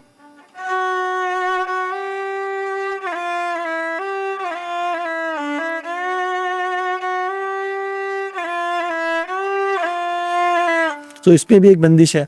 तो ऐसे काफ़ी राग है, ऋषभ प्रिया है, बहुत राग हैं जो लोकम, कलिंगड़ा है, कलिंगड़ा को बिल्कुल भैरव के बिल्कुल सब्स्टिट्यूट माना जाता है। तो इस तरीके की भी कई राग हैं। तो राग तो मुझे जो सारे आते ही हैं काफ़ी, जो प्रचलन में है, यमन, बिहाग, मालकोस, जोग, बहुत हैं। हंसध्वनि है, हंसध्वनि भी साउथ का राग है। और चारुकेशी, किरवानी, पूर्या धनाश्री। पूर्या धनाश्री की एक बंदिश सुनाता हूँ आपको, बहुत बढ़िया बंदिश है और बहुत फेमस है, बिल्कुल थोड़ा लाइट अंग कह सकते हैं उसको। पायलिया जनकार मोरी पायलिया जनकार।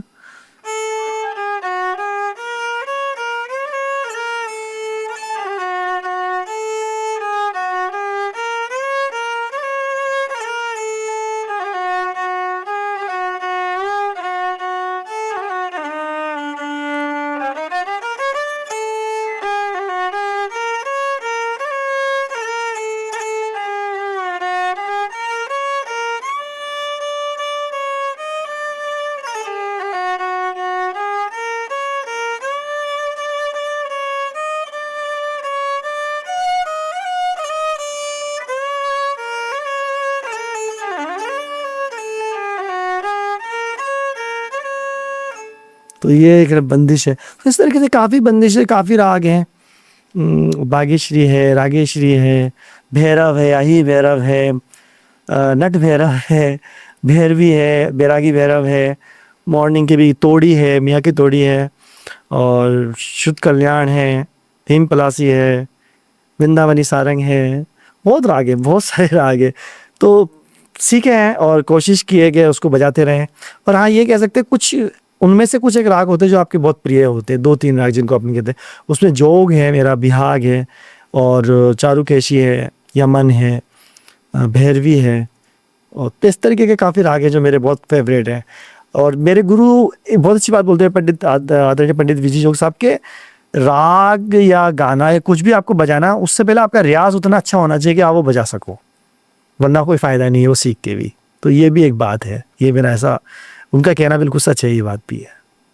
तो राग तो आप सीख ही जाते हो सारे, कोई फ़र्क नहीं पड़ता, क्योंकि आपने अगर वो शिक्षा उस तरीके से ली है तो उसका वो एक्सटेंड होता है अलग। भाई दूसरा राग सीखना, ठीक है यार, उसके सुर इधर से उधर हुए इधर से, क्योंकि हमारे गुरुजनों की यही खासियत है कि एक सुर से ही राग को बदल देते हैं वो लोग। जैसे अभी मैं ये चारुकेशी बजा रहा हूँ और एक सुर में ही राग बदल जाएगा।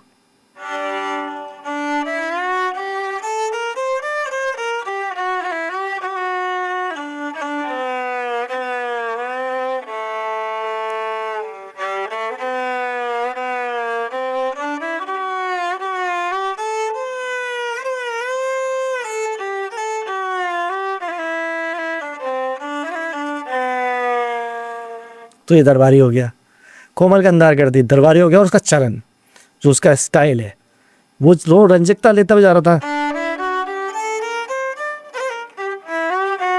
और ये गंभीरता रह गया। जब थोड़ा सा दुख का जब माहौल होता है ना, जी तो यही धुन सुनाई पड़ती है। दरबारी शिव, दरबारी पूरे जी हाँ। तो राग का जो गुरुजनों ने बदलाव किया वो एक सुर से भी कर दिया, बट वो एक सुर को बदलना आना चाहिए, वो राग है, वो दूसरा राग है फिर आपके लिए। तो राग बहुत सारे बजा सकते हो आप, उसको बस उसका वो आना चाहिए, चलन आना चाहिए, उसका विस्तार आना चाहिए, उसका रूप आना चाहिए दिखाने के लिए कि यार ये है राग। तो ऐसे बहुत से राग हैं, बहुत राग हैं जो एक सुर में ही बदल जाते हैं। एक सुर आपने चेंज किया और वो राग बदल गया, लेकिन उसको पूरा दिखाना ज़रूरी है कि भाई ये अलग ही है बिल्कुल।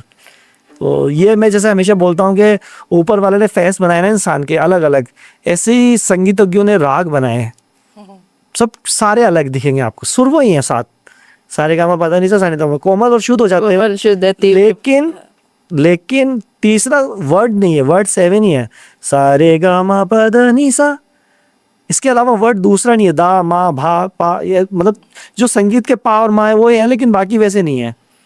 तो उसमें भी लेकिन हजारों लाखों राग हैं। तो ये कमाल है, बस ये गुरुजनों का कमाल है। वो समझ में आना चाहिए। वो जब आएगा जब अपन सीखेंगे, किसी अच्छे गुरु से सीखेंगे, बजाएंगे, तो फिर आएगा ये चीज़। बाहर लोग क्या पसंद करते हैं जब विदेशों में जाते हैं? विदेशों में शास्त्रीय संगीत को ज़्यादा महत्वता है, क्योंकि वो उनका खुद का वेस्टर्न म्यूजिक वो लोग बजा रहे हैं खूब, और उनको ये लगता है कि नया क्या है। क्योंकि देखिए एक स्टाइल है हमारे भारत का जिसपे मीण गमक होती है, तो ये है वो मेन चीज़।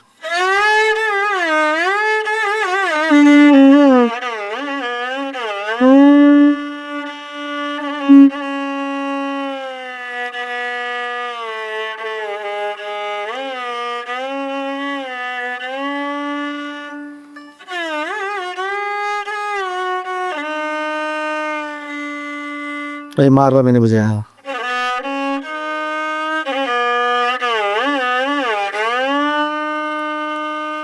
अभी मीर द्वारा बजाया है, तो ये गायकी अंग कहलाएगा। बस की सीटिंग भी थोड़ी अलग हो जाएगी फिर।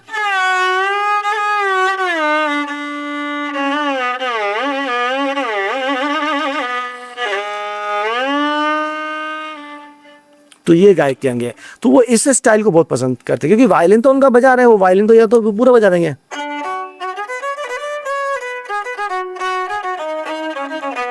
तो ये तो उनका वेस्टर्न स्टाइल है, कि जो हमारा ये है ना,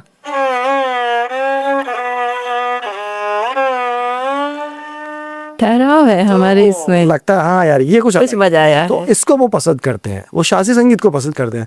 और यही वजह रही जब आदरणीय पंडित रविशंकर साहब, उस्ताद अली बकर खान साहब, शिव कुमार जी, हरिप्रसाद चौरसिया जी साहब, जाकिर भाई, भिकू विनायक जी, ये लोग जब वहाँ बसे कैलिफोर्निया में, अमेरिका में, तो भारत का शास्त्रीय संगीत बहुत अच्छे से दिखा, जिसमें सबसे अव्वल सबसे प्रथम तो पंडित रविशंकर साहब हैं। उन्होंने, वो सच्चे भारत रत्न हैं असल में, जिन्होंने भारतीय शास्त्रीय संगीत को पूरी दुनिया में दिखाया, और उसको हम लोग आज फ़ायदा उसका हम उठा पा रहे हैं, क्योंकि उन्होंने ऑडियंस तैयार की, वहाँ पर लोगों को तैयार किया कि शास्त्रीय संगीत को सुनो, शास्त्रीय संगीत क्या है।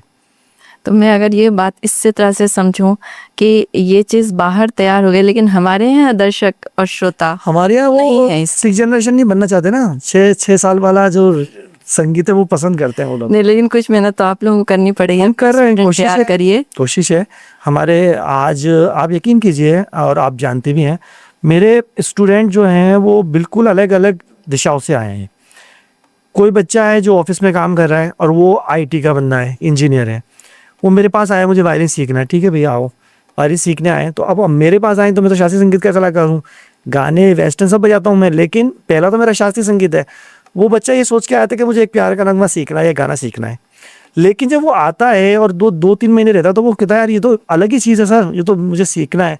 तो ऐसे करीबन नहीं तो 10 से 20 बच्चे हैं मेरे पास, जिनका प्रोफेशन IT है, जिनका इंजीनियरिंग, कुछ अलग अलग है, लेकिन वो शास्त्रीय संगीत सीख रहा है अच्छे से। तो भले ही अगर वो परफॉर्मर ना बन पाए तो बड़े एक अच्छे ऑडियंस बन जाएंगे, और परफॉर्मर तो बनेंगे ही बनेंगे, क्योंकि वो मेरे पास आए तो परफॉर्मर तो बनेंगे। क्योंकि मेरा उद्देश्य ये होता है कि जैसे बच्चा सीखने आता है, हम परफॉर्मेंस शुरू करा देते हैं उनके, कहीं ना कहीं छोटा थोड़ा साथ पे या अलग से, तो परफॉर्मेंस देना शुरू कर देते हैं वो लोग। तो वो लोग दे रहे हैं, परफॉर्मेंस कर रहे हैं। मैंने एक बार पंडित रोनू मजूमदार जी जो बांसुरी वादक हैं, उनका इंटरव्यू लिया था, तो उन्होंने ये कहा था कि स्कूल में ही बचपन से संगीत की शिक्षा देनी चाहिए, चाहे उनको आगे संगीत में जाना है या नहीं। वजह क्या बताई कि तानसेन नहीं बन सके तो ना सही, कानसेन तो बनिए। बिल्कुल सही बात। और उनसे ये शब्द मैंने सुने थे, कानसेन, तो मुझे बहुत मजा भी आया, लेकिन उनकी बात सच में बहुत अच्छी है। वही मैं बोल रहा था, अगर हम सुनेंगे ना, जब सुनने वाले तो बन जाएंगे ना, क्योंकि आज सुनने वालों की तो कमी है। जो संगीत की जो महफिलें या जो स्टेज पे शोज हो रहे हैं, उसमें लोग सुनने ही तो नहीं जा पा रहे हैं, क्योंकि उनको रील स्क्रॉल किया, देन शो आ गया, आर्टिस्ट आ गया, तो वो क्यों जाएंगे। देखिए आर्टिस्ट तो अब तैयार हो रहे हैं, आप जैसे लोग हैं, और आपने इतने आर्टिस्ट तैयार किए हैं, पर श्रोता नहीं है, श्रोता नहीं है। तो लेकिन कोशिश कर रहा है, क्योंकि मेरा तो वही है कि भाई अगर मैंने एक बच्चे को सिखाया तो उस बच्चे के साथ पापा मम्मी आएंगे, बहन भाई आएंगे, दादा दादी आएंगे, 6 लोग, तो उसके श्रोता पक्का है, पक्का आई है। तो आप उन बच्चों को मौका दो, और जब वो 6 लोग आ जाएंगे और उनको आदत लग जाएगी, ये एक व्यंजन है, आप उनको खाना शुरू करा दो, जब उनको आदत लग जाएगी तो फिर वो वही खाएंगे। देखिए हमारे शास्त्रीय संगीत की प्रॉब्लम क्या हो गई है भारत में, हम परोसना नहीं जानते। भूखा जब इंसान होता है और उसको जो परोसोगे वही खाएगा वो, हम अगर शास्त्रीय संगीत परोसेंगे तो वो शास्त्रीय संगीत ही लोग पसंद करेंगे। हमारे यहाँ शास्त्रीय संगीत परोसना ही कम हो गया, क्योंकि हमारे पास ऑर्गेनाइजर बोलता है सर ऑडियंस तो आती नहीं। अरे भैया नहीं आने दो, 10 तो आएंगे। सर वो इतना वो स्पॉन्सर नहीं मिलते। ठीक है ना, छोटे मोटे में करो, जरूरी थोड़ी कि बहुत बड़े आर्टिस्ट को बुलाया जाए, लेकिन शास्त्रीय संगीत करो। और जिन संस्थाओं ने किया था उन्होंने बंद कर दिया, अभी जयपुर में ही बंद हो गया है, कई बंद हो चुके हैं। जबकि वो अच्छा शोज करते थे। तो आप जब खुद ही बंद कर दोगे और आप खुद बोलोगे ऐसा नहीं होगा, मैं भी छोड़ दूंगा तो वायलिन बजाना, क्यों मैं 6 जनरेशन को, मेरे बच्चों को क्यों सिखा रहा हूँ? जब मुझे पता है कि इतनी दिक्कत है तो क्यों सिखा रहा हूँ? नहीं, कोई दिक्कत नहीं है, मेरी जीवन बहुत बढ़िया चल रहा है, सफल हूँ मैं, तो मेरे बच्चा भी होगा, मेरे स्टूडेंट भी होंगे सब सफल। क्योंकि हमारा फर्ज हमारा है और लोगों का फर्ज लोगों का है। और दुनिया लौट के जरूर आती है। लोग जब थक जाते हैं, परेशान हो जाते हैं, तो सुनते क्लासिकल ही है। क्लासिकल ही है। और अभी तो एक चीज और है, शास्त्रीय संगीत जो है वो रॉयलों के लिए है, ये भी आप मान के चलो। जब 5000 की ऑडियंस होती है वहाँ रॉयल नहीं होते। जब पाँच लोगों की ऑडियंस वो वीआईपी रॉयल होते हैं। तो मेरा ये मानना है शास्त्रीय संगीत सिर्फ वीआईपी के लिए है अभी, और जो वीआईपी बनना चाहेगा वो जरूर सुनेगा, वो जरूर सुनेगा। तो मेरा ये मानना है, ये रॉयल म्यूजिक है, इस रॉयल म्यूजिक को वही सुनेगा जो रॉयल बनना चाहेगा। बाकी तो स्क्रॉल करते जाइए आप। अभी ध्रुपद समारोह हुआ था यहाँ पे, इतना बड़ा समारोह है, विदेशी कलाकार आते हैं और भारतीय संगीत वो सीखते हैं, गाते भी हैं, बजाते भी हैं। लेकिन सच मैं कह रही हूँ, मुझे इतना दुख हुआ था उस हॉल में बैठते हुए, मैं क्या बताऊँ। सही बात। सीट खाली थी और मुझे ऐसा लग रहा था कि जो वादक हैं इतने शौक से अपना देश छोड़कर आते हैं, यहाँ सीखते हैं सालों साल, अब वो स्टेज पर आकर बता रहे हैं कि मैंने क्या सीखा, तो सामने सुनने वाला ही नहीं। ये हमारे जयपुर में सबसे ज्यादा है अमृता जी, मैंने बाहर ऐसा नहीं देखा है। मैं पूना, मुंबई, ग्वालियर, कर्नाटका में तो बहुत ऑडियंस होती है। ओ हो, कर्नाटका, साउथ में तो बहुत ऑडियंस होती है। मतलब साउथ में तो मैंने जितनी ऑडियंस क्लासिकल के लिए देखी है ना, मैंने अभी तक कहीं नहीं देखी। क्लासिकल को उन लोगों ने बहुत की ऑडियंस गजब होती है वहां पर सुनने वाली, गजब। यानी उतना ही गुजरात में भी देखा मैंने सुनने वाले, राजस्थान में नहीं है। हमारे यहाँ राजस्थान का म्यूजिक बहुत रिच है, लेकिन राजस्थान में सुनने पाश्चात्य प्रभाव ज्यादा लगता है। लेकिन पाश्चात्य में भी देखिए उनका भी एक अपना क्लासिकल है, आप उनके क्लासिकल को भी नहीं सुनते। म्यूजिक सारे बढ़िया होते हैं, म्यूजिक सारे बढ़िया होते हैं, लेकिन जो हमारी धरोहर है उसको प्रमोट करने में हमारा क्या जाता है। बिल्कुल। आज सर से बात हो रही थी तो सर बोले कि शास्त्रीय संगीत हम चाहते हैं। तो क्यों चाहते हैं? क्योंकि उनको लगता है रॉयल चाहिए मुझको कुछ, सीधी सी बात है।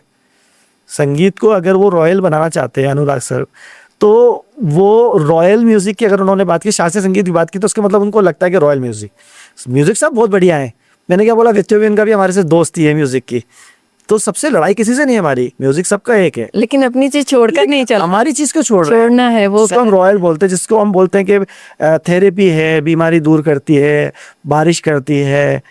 हमारे म्यूजिक में जो है ना, ये तो सुकून है, संस्कृति बचाती है, तहजीब सिखाती है, वो कहाँ है? सिर्फ शास्त्रीय संगीत।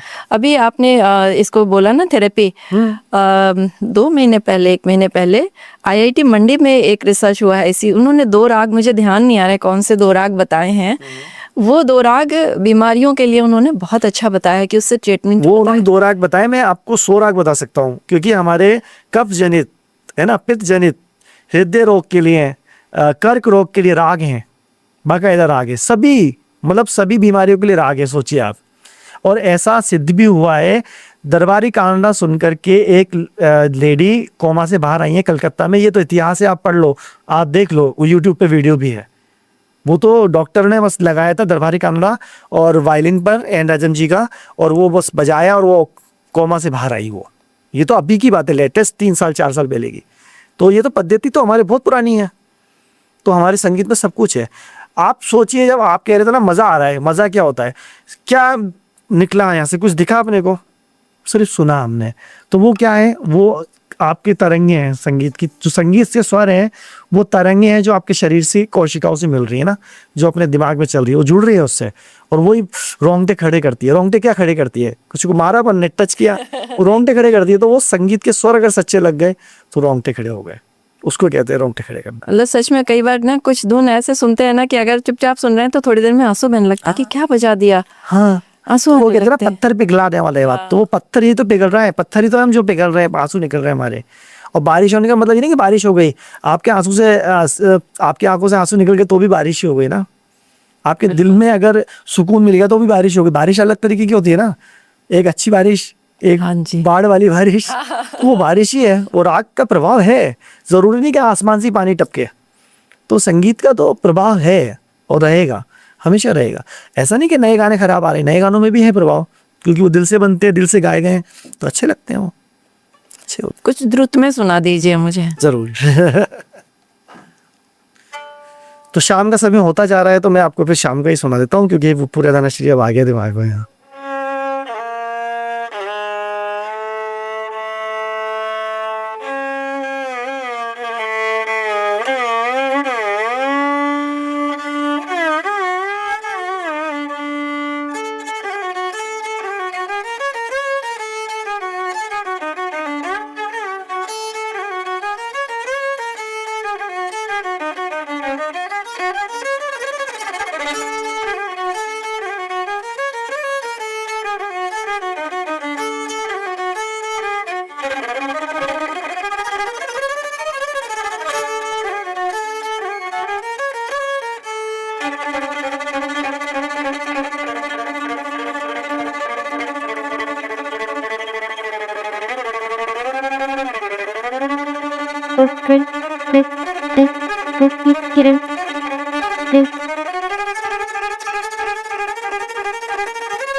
बहुत सुंदर। Thank you. तो ये प्रियदर्शन जी का एक लास्ट वाला द्रुत गत्ता झाले के साथ। तो ये हमारी संगीत की जो भी अपन कहते हैं राग, जो भी है, बस वो आपके रियाज में होना चाहिए।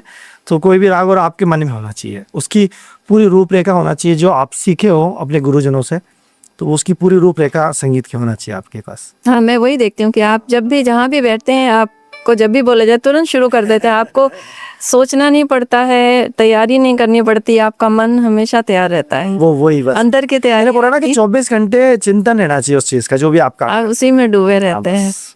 तो मेरे पापा बोलते हैं हमारा जो म्यूजिक है वो फौजियों जैसा है, कि अगर कोई रात को 2 बजे भी उठा के बोले ना बजाओ, तो वो वैसे ही बजना चाहिए जो दिन में बजाया आपने, मतलब जो आपकी एनर्जी के साथ, सोते हुए भी आप ऐसे ही बजाओ, तब तो आप कलाकार हो, नहीं तो नहीं है। और हमेशा तैयार हो। कोई बोलता है अरे यार कल प्रोग्राम है और यार रियाज ही नहीं, तो फिर क्या, क्यों नहीं है रियाज, क्यों नहीं किया आपने, क्या करते हो आप? कल अगर प्रोग्राम है तो कल का रियाज क्यों नहीं है? रियाज तो रोज होना चाहिए। कई लोग बोलते हैं ना कि 1-2 दिन चाहिए, क्यों चाहिए? आप तो बोलो कल करना, परसों करना, आज करना, क्योंकि आप तैयार हो। फौजी थोड़ी ना बोलेगा कि मेरे को यार आज नहीं कल भेजना सर से पीछे बॉर्डर पे। कई बार कहते हैं आज मूड नहीं है। हाँ, नहीं मूड नहीं होता, आज मूड नहीं था। नहीं, ऐसा कुछ भी नहीं है। मैंने आपको पहले ही बोला था कि म्यूजिक जब आप स्टेज पे होते हो तो कोई नहीं पूछता आप क्या बीमार हैं, क्या है, वो वही चीज़ है। मूड कुछ नहीं होता। और मूड तो वो है जब आप बैठे और 2 सुर छिड़े, तानपुरा शुरू हुआ, तो बस फिर तो आप रम गए, फिर भूल गए आपके कल क्या होना है। बिल्कुल भूल जाते हो आप सब चीज़ें। संगीत एक ऐसी चीज़ है, सब भूल जाता है आदमी। संगीत ही एक ऐसी चीज़ जिसमें सब भूल जाते हैं। बिल्कुल, एक ऐसा जादू जिसको अपन कह सकते हैं, सुनने वाला जादू। संगीत के बारे में आपने बहुत अच्छी बात कही, लेकिन कुछ चीज़ मुझे संगीतज्ञों की कई बार अखरी है। अब मैं बता रही हूँ और वो मैंने खुद देखा है। अच्छा बड़ा समारोह था, उसमें बड़े कलाकार भी थे, छोटे नए कलाकार भी थे। साथ में प्रस्तुति नहीं थी, आगे पीछे थी। बड़े कलाकार, कुछ उनकी प्रस्तुतियाँ पहले थीं, और वो चीज़ मुझे मतलब आज तक मुझे आंखों में घूमती है और बहुत दुख होता है। उन्होंने अपनी परफॉर्मेंस दी, नीचे आकर बैठे सामने, मतलब ऑडियंस में आगे की सीट में। 2 मिनट बैठने के बाद जब वो नया कलाकार बजा रहा है या गा रहा है, वो उठकर बाहर आ गए। और वो चीज़ मुझे, उनका इंटेंशन दिख रहा था, बाहर आए मीडिया उनके साथ निकल जाती है। कुछ और लोग जो उनके प्रशंसक है वो भी किसी को ऑटोग्राफ चाहिए, किसी को फोटो चाहिए, सेल्फी चाहिए, इस तरह से फिर मीडिया आती है तो बाहर इंटरव्यू ले रही है। जो मंच पे प्रस्तुति दे रहा है उसके लिए ऑडियंस तो अच्छी है ही है, लेकिन उसको लगता है कि जो मुझसे बहुत बड़े संगीतज्ञ हैं, संगीतकार हैं, अगर वो मुझे सुनते हैं ना, हाँ वो स्मरण, उसका स्मरण होता है। मैंने बोला जैसे कि मेरे तो सामने बहुत खुशी तारा होती है। देवी जी थी तो मेरा वो जिंदगी हाँ। का यादगार है। तो मैं बताऊं, वही लोग इंटरव्यू में बोल रहे होते हैं कि युवा कलाकार शास्त्रीय संगीत से दूर हो रहे हैं। वही लोग जो ऐसी हरकत करते हैं ना, और ये वही लोग बहुत बड़े बड़े नाम है। युवाओं को पीछे रखेलते हैं, जबकि वो अगर तुम ही सपोर्ट नहीं करोगे। मैं गर्व से कहता हूँ कि मैं अभी बहुत ज़्यादा उम्र नहीं है मेरी, और मैं बहुत यंगेस्ट से कर रहा हूँ ये काम, 10 साल 12 साल से कर रहा हूँ। मैंने बहुत यंगेस्ट बच्चों से शुरुआत की है और मैं उनको मंच पे ला रहा हूँ, संगीत सिखा रहा हूँ। तो मैं बहुत खुश हूँ इस बात से कि मेरे द्वारा ये काम करवा रहा है ऊपर वाला, कि मैं शास्त्रीय संगीत को बढ़ावा दे रहा हूँ। और हर समाज से, ऐसा नहीं कि कोई संगीत घराने के बच्चों से बात हो। मैंने बताया ना आपको कि बिल्कुल अलग उनकी फील्ड है, अलग पढ़ाई है, अलग, लेकिन वो शास्त्रीय संगीत कर रहे हैं। तो वो बढ़ावा कोई नहीं दे रहा है। आप सोचिए, हर राज्य में पद्मश्री पद्म भूषण आर्टिस्ट है, बहुत है। उनका क्या फर्ज बनना चाहिए कि जितने भी युवा कलाकार हैं उनको मंच दे और वो बोलें कि हमारे परफॉर्मेंस से पहले इनका परफॉर्मेंस रखवाओ 10 मिनट का, जिससे कि इनको एक ऑडियंस मिले। किसकी? आज मैं बहुत फेमस हूँ, मेरे नाम से 100 लोग आए, अगर वो मैं किसी यंग बंदे को बिठा लूंगा तो वो 100 लोग उसको भी सुनेंगे। हाँ बिल्कुल, ये एक उस बच्चे के ये मौका तैयार नहीं होता, ये नहीं होता। बल्कि फ्रस्ट्रेशन में आ जाते कि ये यंग लड़का को मंच मिल गया तो तुम्हें जिंदगी में थोड़ा ना मिलेगा, और वो अपना काम कर रहा है, आप अपना काम करो। और उस यंग बच्चे से उनके कोई पंडित रविशंकर भी दूसरे नहीं बन सकते हैं क्या? आप बताइए। स्टार वाले तो बहुत हैं दुनिया में, लेकिन पंडित रविशंकर दूसरे नहीं बन पाएंगे। वो वही थे, वही हैं, वही रहेंगे। उस्ताद जाकिर हुसैन दूसरे नहीं बन पाएंगे, नहीं बन पाएंगे। मतलब दूसरा वो खुद ही बनेगा जो हाँ, बनेगा। वो एक नया हाँ, वो कलाकार नया बनेगा। पंडित किसी जो साहब एक ही थे, वो एक ही बन पाएंगे, वो दूसरा नहीं बनेगा, चाहे कितने हम उनके स्टूडेंट हो जाए। लेकिन दूसरा जब बनेगा वो अपना बनेगा। गुलजार अब गुलजार बनेगा, वो अपने जगह पर थे, मैं अपनी जगह पर हूँ। तो मौका दो, वक्त आएगा। जाकिर साहब ने खुद ने कहा कि वक्त आएगा और लोग बदलेंगे, लोग नए आएंगे, और टैलेंट बहुत है हमारे भारत में। सच बात है ये। और कमियां तो ये शुरुआत हमारे उन बड़े लोगों को ही करना पड़ेगी, अपने मंचों पर बिल्कुल प्रस्तुत यही मैं कह वो रही नहीं कर हूँ। रहे हैं। मैंने आपको देखा है अपने शिष्य के साथ बजाते हुए कई बार, जबकि गुरु कभी शिष्य के साथ नहीं करते हैं, संगत नहीं करते हैं। मैंने तबला बजाया ना, हाँ। 2-4 बार बजाया मैंने। हाँ बिल्कुल। नहीं, वायलिन भी आपके शिष्य आपके सामने बैठ, मैं दिशा, और हमने दिशा, कलबंदी बजाई है, रिजवान, मैंने काफी बच्चों ने बजाया। दिशा गोस्वामी, हाँ, दिशा गोस्वामी बहुत अच्छा कर रही है बच्चे। बहुत अच्छा। अभी तो शायद मुंबई में है। वही है वो। हाँ, हाँ, उसको तो आप देखिए मेरे पास तो जो स्टूडेंट सीख रहा है, तो वो भी 4-5 बच्चे तो जॉब कर रहे हैं, वायलिन सिखा रहे हैं वो खुद भी। तो वो परंपरा बढ़ गई आगे। बिल्कुल, मैं यही कहना चाहती कि कई बार क्या होता है, संगीत घराने से जो बच्चे आते हैं ना, नहीं, या फिर वो अपने घराने के ही बच्चों को सिखाते हैं, तो बाहर के बच्चे होते हैं ना, मैंने क्या बोला आपको, मेरे तो आप जब देखेंगे ना, एक अलग दुनिया के लोग होते हैं सब। म्यूजिक फैमिली से तो मेरे बहुत कम ही है सीखने वाले, क्योंकि उनको तो फिर भी उनका घर मिल जाएगा। बाकी के जो लोग बाहर से आए उनको सिखाना है, उनको करना है। ये ईमानदारी बहुत कम कलाकारों मेरे में साथ है ये चीज। जो और सब प्रतिष्ठित जानते हैं। कलाकार हैं वो ज्यादातर अपने घर के बच्चों को ही सपोर्ट करते हैं, और कई बड़े नाम है इसमें। बहुत है। कुछ के तो इंस्ट्रूमेंट ही बाजार में नहीं मिलते हैं, जो इंस्ट्रूमेंट वो बजा रहे हैं या हाँ। आया है उन्होंने, तो वो बाजारों में क्यों, ताकि वो फिर बाहर कहीं कोई और नहीं मिलते। आप जब आपने कोई चीज़ बनाई है, आप फेमस किया उसको, तो उसको मिलना चाहिए, दूसरे को भी सीखने का मौका मिलना चाहिए। आज मेरे को वायलिन सीखना थी तो मैंने वायलिन खरीद के बना लिया, बजा रहा हूँ। तो ऐसे कोई इंस्ट्रूमेंट किसी को पसंद आ गया, फ्लूट वो कुछ भी, तो वो बजाए, उसको सीखे, वो होता ही नहीं है। ये तो प्रॉब्लम है, ये कलाकारों की तरफ से ये कमी है। बहुत कमी है। तभी तो शास्त्रीय संगीत को और फिर आखिरी का स्टेटमेंट ये है कि युवा कलाकार वो मेहनत नहीं करते। क्यों नहीं करते? करते हैं वो। हर इंसान को एक वो चाहिए, एक स्टेज चाहिए। और वो ज़माना पहले तो बहुत सब्र वाला था कि मैंने 6 घंटे रियाज कर लिया। आज नहीं कर सकता इंसान, क्योंकि आज एजुकेशन का है, इतना भारी हो गया मामला, परिवार है और बहुत सारी ज़रूरतें वाली चीज़ें हो गई। हमारे टाइम में मोबाइल नहीं था तो हमने कर लिया। अब बच्चों के पास मोबाइल भी है, सब कुछ है, पढ़ाई भी है। पढ़ाई उतनी नहीं थी और इतने कंपटीशन नहीं थे, इतने एग्जाम्स नहीं थे। नहीं, पर उसमें भी जो बच्चे समय निकाल के सीख रहे हैं क्लासिकल, कर रहे हैं ना, बहुत बड़ी बात मानता हूँ मैं तो उनको। कर रहे हैं, उनके सामने चुनौतियां ज्यादा है ना। बहुत चुनौतियां हैं, तो उनको सपोर्ट क्यों नहीं कर रहे हैं? बात ये है, बड़े जो लोग हैं, जो बड़े आर्टिस्ट हैं, जिनके पास ऑलरेडी एक जगह है, क्यों नहीं कर रहे हैं? राजस्थान संगीत नाटक एकेडमी बंद पड़ा है, सोचिए आप, जहाँ से युवाओं को छात्रवृत्ति मिला करती थी। कैसे सीखेगा बच्चा? कैसे सीखेगा? अभी कॉलेजों में एडमिशन ही नहीं हुआ उन बच्चों के, क्योंकि वो बाहर गांव से आए थे, तो बोले तुम रहोगे कहाँ, तुम्हें रेगुलर तो आओगे नहीं यहाँ सीखने, इसलिए एडमिशन नहीं हुआ। आप सोचिए ये चल रहा है, क्यों भाई? तो इसको कौन सुधारेगा? एकेडमीज की स्थिति तो बहुत खराब है। राजस्थान की क्या सारी किया एकेडमी, आप क्या किया ललित जाए? कला एकेडमी की हालत बंद देखिए, पड़े। सारी सिंधी क्यों एकेडमी, पड़े भाई? उर्दू एकेडमी, जो भी क्यों बंद पड़े हैं हम बताओ? और हमारे बराबर के पड़ोसी राज्य देखो आप, यूपी और एमपी बहुत अच्छा है, शायद तो शानदार। बहुत ही शानदार। तो हमारे असम में क्यों नहीं है? हम क्यों कर रहे हैं संगीत की सेवा? आज हमारे बच्चों को, हमारे स्टूडेंटों को छात्रवृत्ति मिलती है, तो वो बेचारे संबल मिलता ना उनको, बंद पड़ी है। आज बुच्चे से कलाकार को पूरे भारत में सम्मानित किया गया है, अवार्ड मिले हुए हैं। भारत सरकार की स्कॉलर हूँ मैं, गवर्नमेंट ऑफ इंडिया का। मुझे राजस्थान से कोई अवार्ड नहीं मिला, राजस्थान सरकार से। सोचिए आप बहुत मुझे लगता है कि ये राजस्थान क्या कहें? आ गया कि ऐसे कलाकार हमारे यहाँ हैं। मतलब एक बायोडाटा है, सब कुछ है, लेकिन राजस्थान सरकार से कोई अवार्ड नहीं मिला। सरकार से, प्राइवेट संस्थाएं बहुत देती हैं, भारत सरकार दे रही है और तो राजस्थान सरकार ने नहीं दिया। सोचिए आप, ये सरकार को अभी कर्नाटक, गुजरात, मध्य प्रदेश, महाराष्ट्र, सब जगह से मिला है सम्मान, सब जगह से अवार्ड्स मिले हैं। ये हमारी एकेडमी की स्थिति तो हमारे राजस्थान में नहीं है। और जबकि संगीत हमारे यहाँ पता नहीं कब से है, रेत के दलों में। आप सोचिए ममता जी, हम जयपुर से बाहर कहीं शो करने जाते हैं तो लोग बोलते हैं अरे आप जयपुर से आए, जयपुर इतना मतलब नाम।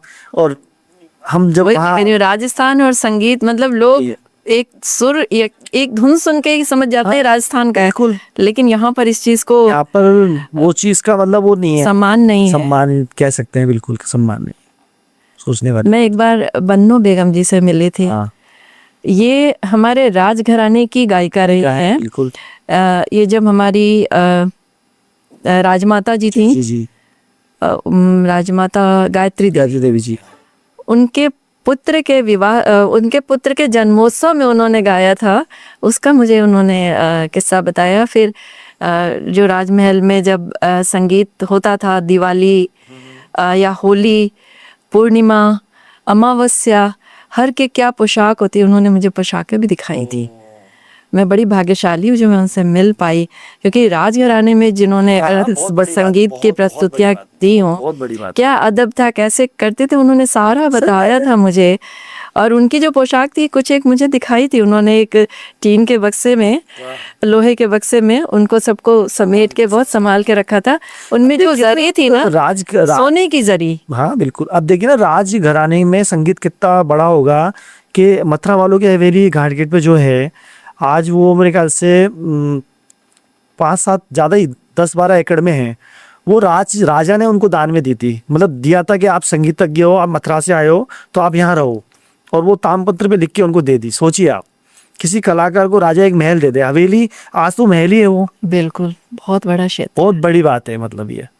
और हमारे देख लीजिए कितना लोग कर रहे हैं। ये बात मैंने इसीलिए छेड़ी है कि जो राजा महाराजा थे यहाँ पे उस टाइम पे उन्होंने, हाँ, संगीत को बहुत ज्यादा, बहुत अच्छा सम्मान दिया, स्थान दिया, और उसको बहुत जयपुर राजघराना गुड़ीजन खाना था, गुड़ीजन खाना था। हमारे यहाँ पर अब तो वो सब चीज गई। तो वही है कि अगर अब राजतंत्र से हम लोकतंत्र में आ गए हैं, तो वही उसी तरह की व्यवस्था मिलती जुलती सरकार को जरूर करनी चाहिए। और मुझे लगता है अगर कुछ आप लोग इस पे आवाज उठाएं, मिलकर आवाज। कलाकार का एक प्रॉब्लम सबसे बड़ा जो है ना, वो ये है कि आवाज तो वो उठा सकता है, लेकिन वो जो भी सच्चा कलाकार है, मैं सच बता रहा हूँ, वो बेचारा ये सोचता है कि मुझे मेरे संगीत से मतलब है, जो मिला ठीक है, नहीं मिला कोई बात नहीं। उसका एक ध्येय ये होता है कि मेरे सच्चे सुर मुझे मिल जाएंगे, मेरे लिए बहुत है, मुझे और कुछ नहीं चाहिए। वो वहाँ जाके, अब ये जो चीज़ें हैं वो या तो इस पथ पे पहुँच चुके हैं। जैसे मान लीजिए मुझे पद्मश्री मिल जाए तो मैं तो सरकार को सोने नहीं दूंगा। सच में मैं कहूँगा कि आपने मुझे दिया है तो मैं अब आपका गवर्नमेंट का आदमी हूँ, और अब आप मेरे यंगेस्ट के लिए कुछ करो। जितने भी यंगेस्ट हैं, आपने संगीत नाटक अकेडमी क्यों बंद कर रखी है? आप छात्रवृत्ति शुरू करो, आप दो उन बच्चों को संभल दो, उनको बच्चों को। आप कॉलेजों में ये व्यवस्था करी है कि जो बच्चे रह नहीं सकते तो उनके लिए क्या कुछ अरेंजमेंट है क्या, कोई हॉस्टल का? अगर वो गाँव से कहीं आए सीखने यहाँ पर संगीत को, तो वो कहाँ रहेंगे बेचारे? आप सबके हॉस्टल है, संगीत वालों का कोई हॉस्टल है आज तक? तो ये तो मेरे को अभी पता लगा जब मैं कुछ एडमिशन के उसमें दौर में घुसा कुछ किसी के लिए, तो मुझे लगा कि तो बहुत गलत चीज़ है। हमारे बच्चे कहाँ रहेंगे, कहाँ सीखेंगे? वही बात है कि संगीत को बहुत हल्के में ले लिया कि ये तो चलते हाँ, फिरते कोई भी लेकिन कर अभी लेगा। वो लोग तो आवाज उठा ही सकते हैं ना, जो इस पद पे बैठे हैं, उस जगह पे बैठे हैं, जिनका एक डायरेक्ट कनेक्शन है उन लोगों से, वो तो, और वो उनकी बात मानी भी जाएगी। मुझे लग रहा है जैसे राजस्थान में ही बहुत सारे पद्मश्री, जरूरी नहीं है कि बहुत आप, ज्यादा है। संगीत के आप फील्ड से राजस्थान हैं, तो बहुत आप दूर की बात कर रहे हैं, जयपुर में ही होते हैं। संगीत पे है। संगीत में भी है संगीत और पे है। दूसरे भी फील्ड से है। बहुत है। आवाज तो कोई भी उठा सकता है। आर्ट है, ये तो आर्ट फॉर्म। हाँ, कोई भी आवाज उठा और ये तो सकता अपने है। संगीत की बात करें, क्योंकि हम संगीत को जानते हैं। आप, हो सकता है ये और चीजों में भी हो, चित्रकारी में भी हो, और फॉर्म में भी हो ये प्रॉब्लम, कि भैया तुम रहोगे कहाँ, सीखने तो आगे। मेरे गुरुजी ने कहा मुझे कोलकाता में ललित सीखने कला गया। अकादमी की भी वही स्थिति है। सब अध्यक्ष वहाँ अभी 1.5 साल से नहीं है या उससे भी ज्यादा, हाँ, ज्यादा टाइम हो गया। तो क्या कर सारी चीजें बंद पड़ी हैं, कोई भी काम तो नहीं हमारे हो रहा। राजस्थान में क्यों है ऐसा? वही तो प्रॉब्लम है ना, क्यों है? सारे अच्छे कलाकार तो जॉब कर रहे हैं प्राइवेट बेचारे, कोई होटल्स में कर रहा है, कोई स्कूल में कर रहा है। और आपकी जहाँ सरकारी गवर्नमेंट के कॉलेज होते हैं, वहाँ पर आपको डिग्री वाले बंदे चाहिए होते हैं। जबकि कला संस्थान जब बना, संगीत संस्थान जिसको अपन कह रहे हैं, तो राजा के द्वारा बनाया गया। और तब जो जितने भी वहाँ लोगों को रखा गया, वहाँ डिग्री वालों को नहीं रखा गया, वहाँ लायक लोगों को रखा गया। तो उसमें डिग्री क्यों जोड़ी गई? और अगर जोड़ी गई थी तो 2 सीट होना चाहिए थी, एक डिग्री वाले के लिए और एक कला जगत के लिए। ये 2 रूप होना चाहिए थे। एक आप रखते सच्चा साधक, जो गुड़ी जाने उसने साधना से संगीत साधना, और एक बंदा वो रखते जो डिग्री, तो वो डिग्री पढ़ा देता, और जो साधना करके आया था वो संगीत सिखा देता। प्रैक्टिकल चीजें बता, क्योंकि जो पढ़ के आएगा वो तो संगीत जानता ही नहीं है ना। रेयर होता है, रेयर 0.1। नहीं बिल्कुल ये मैं चीज सच बोल रहा हूँ, मैं डरता नहीं, मैं आपकी बात समझ रही हूँ। मैं इसलिए भी समझ रही हूँ कि मीडिया में भी यही चीज है। आप मीडिया में जो पढ़ाई करते हैं और फील्ड में आते हैं, फील्ड का एक्सपीरियंस प्रैक्टिकल नहीं है, चीज है, प्रैक्टिकल भी होना होना चाहिए ना। चाहिए। और आप जब ये विद्या सिखाने जा रहे हैं, संगीत को सिखाने जा रहे हैं, तो इसमें प्रैक्टिकल ही चलेगा। कितना बोल लोगे आप? बजाना तो पड़ेगा आपको, बिना बजाए तो बात बनेगी नहीं संगीत तक की। ये हाँ, बात है। संगीत का ज्ञान देना वो ठीक है, उसके लिए डिग्री चाहिए। लेकिन जब आप संगीत सिखा रहे हो, सुर पकड़ा रहे हो, गाना सिखा रहे हो या बजाना, वो जिसने प्रैक्टिकल किया वही बता पाएगा। तो दो तरीके का रखो ना आप। जब इस कला संगीत संस्थान का नाम पहले कला संस्थान था 1950 में, जब राजा ने शुरू किया जयपुर राजघराने में, तो किशन पोल की बिल्डिंग दी गई। और जब हुआ तो वो उस जमाने में पढ़े लिखे लोग तो थे नहीं सारे, सबको जितने भी पुराने लोग थे वो आए थे ऐसे कि भाई तुम इसके लायक हो, इसमें आप काम करो। तो वो कर रहे थे। फिर बाद में उन्होंने वो एजुकेशन सिस्टम शुरू कर दिया, उसको एजुकेशन से जोड़ दिया। अच्छी बात है, बट आपने जो लायक थे उनको तो रखना ही बंद कर दिया। हाँ, उनके लिए रास्ता संघर्ष होना कर रहा चाहिए ना कि जो वो जितने भी बड़े बुजुर्ग हो गए जिन्होंने संगीत को अब जैसे मान लीजिए बहुत पुराने कलाकारों में जिनको पद्मश्री या पद्म भूषण नहीं मिला, तो क्या वो उस्ताद नहीं थे? उनके तो नाम पकड़ के लोग पद्मश्री कान पकड़ रहे हैं उनके नाम लेके, तो वो तो पद्मश्री से बड़े हुए। ये तो एक सम्मान है, आपको मिला, आपके काम पे मिला, लेकिन उस सम्मान को आप प्रस्तुत तो करो। सम्मान मिलने का मतलब होता है, मैंने जब सबक प्रोग्राम शुरू किया या जब मैंने एकेडमी शुरू की, तो मेरे दिमाग में सिर्फ एक चीज़ थी कि जो स्ट्रगल मैंने किया है वो और लोगों को स्ट्रगल नहीं करना पड़े। और मैं बोलना नहीं चाहता, लेकिन ये बात यह है कि काफ़ी लोगों को मैं फ्री सिखाता हूँ, काफ़ी लोगों को मैं इंस्ट्रूमेंट दे देता हूँ, सिखाना नहीं, इंस्ट्रूमेंट भी दे देता हूँ, क्योंकि मुझे पता है बहुत मुश्किल है। तो क्या हो गया, मेरा कुछ नहीं बिगड़ता उसमें। मेरे घर पे लोग रह के गए हैं, सोचिए आप, रह के। अच्छा, जैसे पहले गुरुओं के हाँ, आते थे वैसे। अभी लास्ट क्लास तक, अभी ये 1 साल पहले तक की बता रहा हूँ मैं आपको, पुरानी बात नहीं बता रहा हूँ।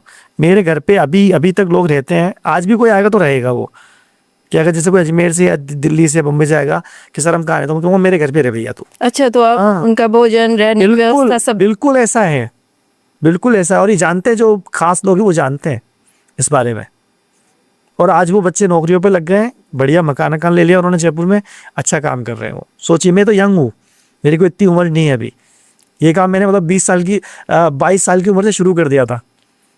वायलिन खरीद के दे रहा हूँ मैं, तो घर में रह रहे हैं वो हमारे भाइयों की तरह, बच्चों की तरह, रो भैया सीखो। और लायक भी बन गए, भगवान ने कार में भी बना दिया कि जॉब भी कर रहे हैं। तो ये मैं अचीवमेंट मानता हूँ, तो इसलिए मैं इतनी बात कर रहा हूँ, क्योंकि मैंने किया है। हाँ, नहीं किया होता तो मैं भी नहीं बोलता। तो मेरे लिए किया भैया।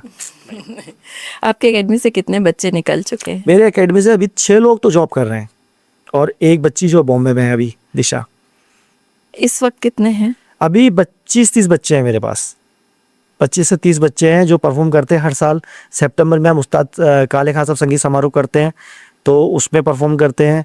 और गुरु वंदन हम एक प्रोग्राम करते हैं गुरु पूर्णिमा पे, आगे पीछे गेट पे, तो वो उसमें बच्चे परफॉर्म करते हैं। फिर हम बीच बीच में उनको दूरदर्शन पे, आकाशवाणी पे परफॉर्म कराते हैं।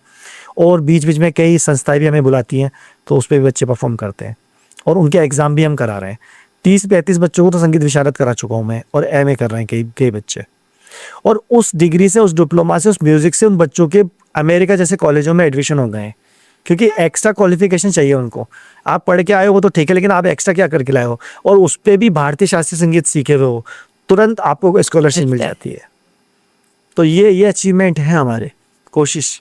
और ये मेरे नहीं, मेरे दादा के ज़माने से चला आ रहा है। आज मेरे दादाजी को गए हुए 34 ईयर्स हो गए, पर उनके एक शिष्य हैं भोपाल में, वो आज भी गुरु पूर्णिमा पे जयपुर आते हैं भोपाल से। अच्छा, गुरु के घर। गुरु के घर।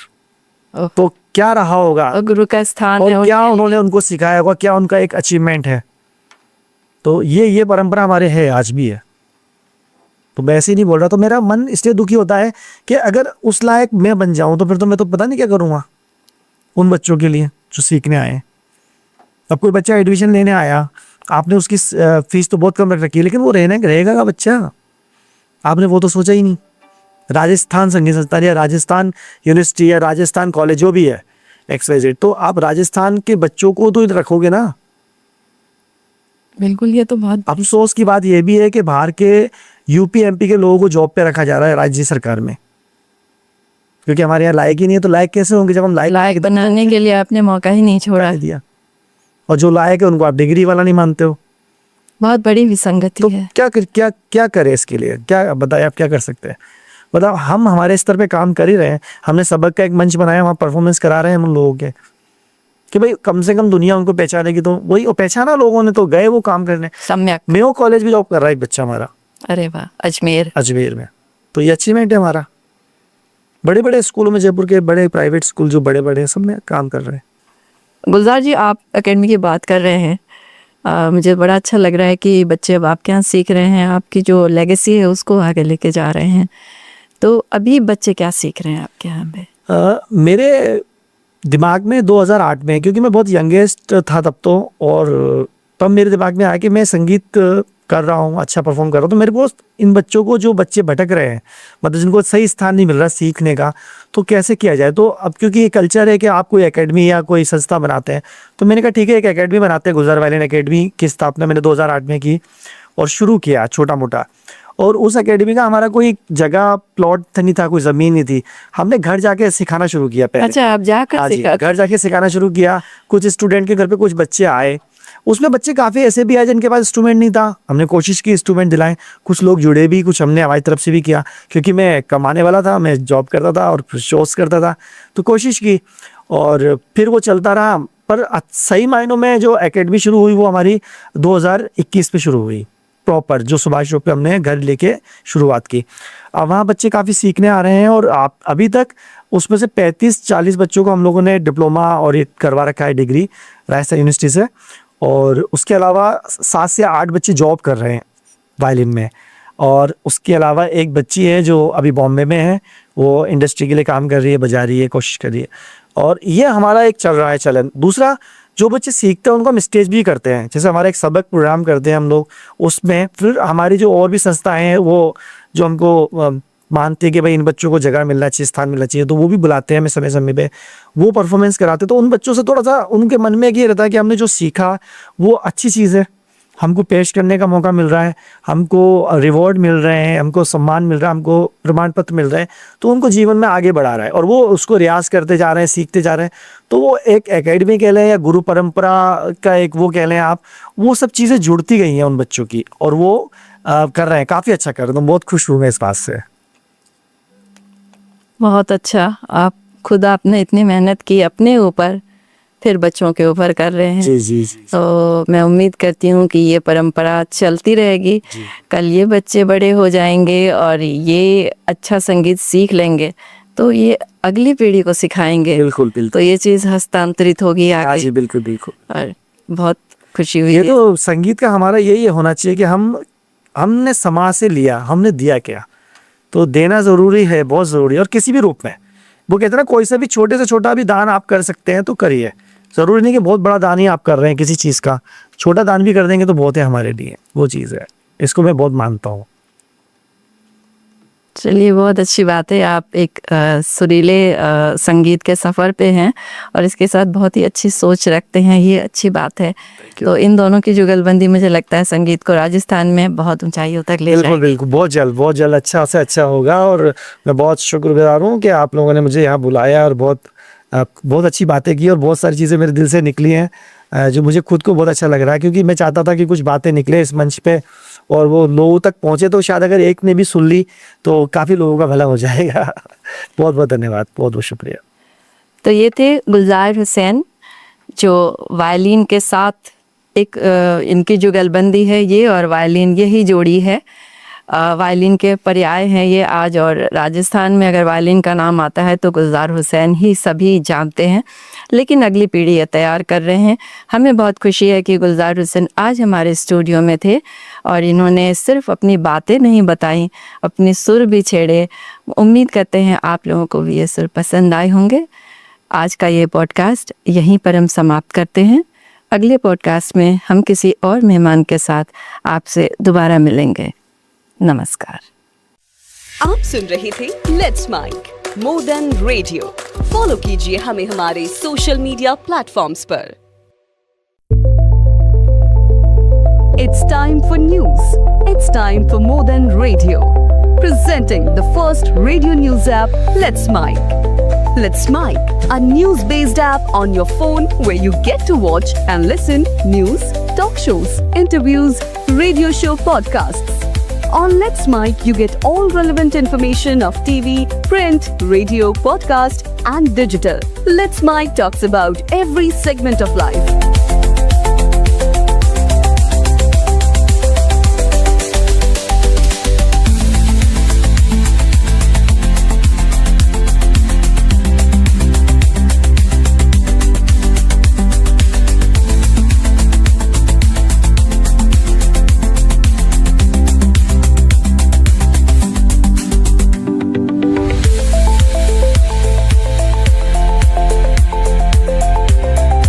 Download the app now from Play Store. Available both on Android and iOS mobile phones.